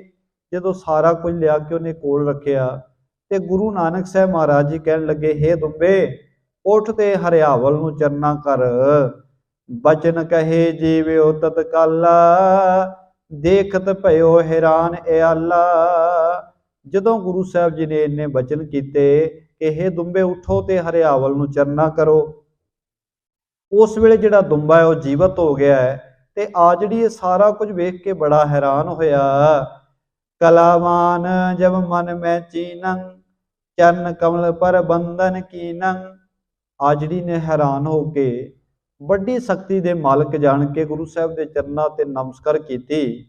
ਬੈਸਿਓ ਧਰਦਾ ਸਾ ਧਾਰ ਸਮੀਪਾ, ਤਬ ਬੋਲੇ ਬੇਦੀ ਕੁਲਦੀਪਾ। ਜਦੋਂ ਇਹ ਪ੍ਰੇਮ ਨਾਲ ਗੁਰੂ ਕੇ ਚਰਨਾਂ ਵਿੱਚ ਨਮਸਕਾਰ ਕਰਕੇ ਕੋਲ ਬੈਠ ਗਿਆ ਤਾਂ ਸਤਿਗੁਰੂ ਜੀ ਨੇ ਇਹਨੂੰ ਵਚਨ ਕੀਤੇ, ਸਾਹਾ ਵਿਸਾਲ ਬਲੋਕਿਓ ਜੋ, ਪੁਰ ਤੇ ਜਾਏ ਬੁਲਾਵੋ ਸੋ। ਸਤਿਗੁਰਾਂ ਨੇ ਇਹਨੂੰ ਪੁੱਛਣਾ ਕੀਤਾ, ਭਾਈ ਤੁਹਾਡੇ ਨਗਰ ਵਿੱਚ ਕਿਹੜਾ ਮਨੁੱਖ ਬੜਾ ਅਮੀਰ ਹੈ, ਕਿਹੜਾ ਸਾਹੂਕਾਰ ਹੈ? ਇਹਨੇ ਦੱਸਿਆ ਤੇ ਸਤਿਗੁਰੂ ਕਹਿੰਦੇ ਜਿਹੜਾ ਉਹ ਸਾਹੂਕਾਰ ਹੈ, ਜਿਹੜਾ ਅਮੀਰ ਮਨੁੱਖ ਹੈ ਤੁਹਾਡੇ ਨਗਰ ਦਾ, ਉਹਨੂੰ ਜਾ ਕੇ ਬੁਲਾਉਣਾ ਕਰੋ। ਆਏ ਸਮਾਨ ਨਗਰ ਮੈਂ ਗਇਓ, ਸਾਹੋ ਏਕ ਟਿਕ ਬੈਠਤ ਭਇਓ। ਹੁਣ ਜੇ ਇਹ ਉਹ ਮਨੁੱਖ ਜਿਹੜਾ ਆ ਜਿਹੜੀ ਹੈ ਆਗਿਆ ਮੰਨ ਕੇ ਨਗਰ ਵਿੱਚ ਗਿਆ, ਜਾ ਕੇ ਜਿਹੜਾ ਅਮੀਰ ਸਾਹੂਕਾਰ ਹੈ ਉਹਦੇ ਕੋਲ ਜਾ ਕੇ ਬੈਠਣਾ ਕੀਤਾ ਹੈ। ਕਹਿਣ ਲੱਗਿਓ ਸੁਣੀਏ ਬਰਤੰਤਾ, ਬਹਿਰ ਸੰਤ ਹੈ ਇੱਕ ਦੁੱਖ ਹੰਤਾ। ਕਹਿਣ ਲੱਗਾ ਸਾਹੂਕਾਰ ਜੀ ਮੈਂ ਬਾਹਰੋਂ ਜੰਗਲ ਵਿੱਚੋਂ ਆ ਰਿਹਾ ਤੇ ਜੰਗਲ ਵਿੱਚ ਇੱਕ ਬਹੁਤ ਹੀ ਪਿਆਰਾ ਤੇ ਦੁੱਖਾਂ ਨੂੰ ਦੂਰ ਕਰਨ ਵਾਲਾ ਸੰਤ ਆਇਆ ਹੈ। ਕਲਾਵਾਨ ਹੈ ਧਰਮ ਉਦਾਰਾ, ਤੇ ਨੈ ਤੋ ਕੋ ਨਿਕਟ ਹਕਾਰਾ। ਉਹਦੇ ਕੋਲ ਵੱਡੀਆਂ ਸ਼ਕਤੀਆਂ ਹਨ, ਵੱਡੀਆਂ ਕਰਾਮਾਤਾਂ ਨੇ। ਉਹਨਾਂ ਨੇ ਤੁਹਾਨੂੰ ਬੁਲਾਉਣਾ ਕੀਤਾ, ਤੁਸੀਂ ਚੱਲ ਕੇ ਮਿਲਣਾ ਕਰੋ। ਸੁਣਤ ਸਾ ਧਰ ਹਰਖ ਵਿਸਾਲਾ, ਪੁਰ ਤੇ ਨਿਕਸ ਚਲਿਓ ਤਤਕਾਲਾ। ਇਹ ਸੁਣ ਕੇ ਸਾਹੂਕਾਰ ਬੜਾ ਹੈਰਾਨ ਹੋਇਆ ਤੇ ਉਹ ਤੁਰੰਤ ਉਸ ਆਜੜੀ ਦੇ ਨਾਲ ਚੱਲ ਪਿਆ ਗੁਰੂ ਨਾਨਕ ਸਾਹਿਬ ਮਹਾਰਾਜ ਜੀ ਨੂੰ ਮਿਲਣ ਵਾਸਤੇ।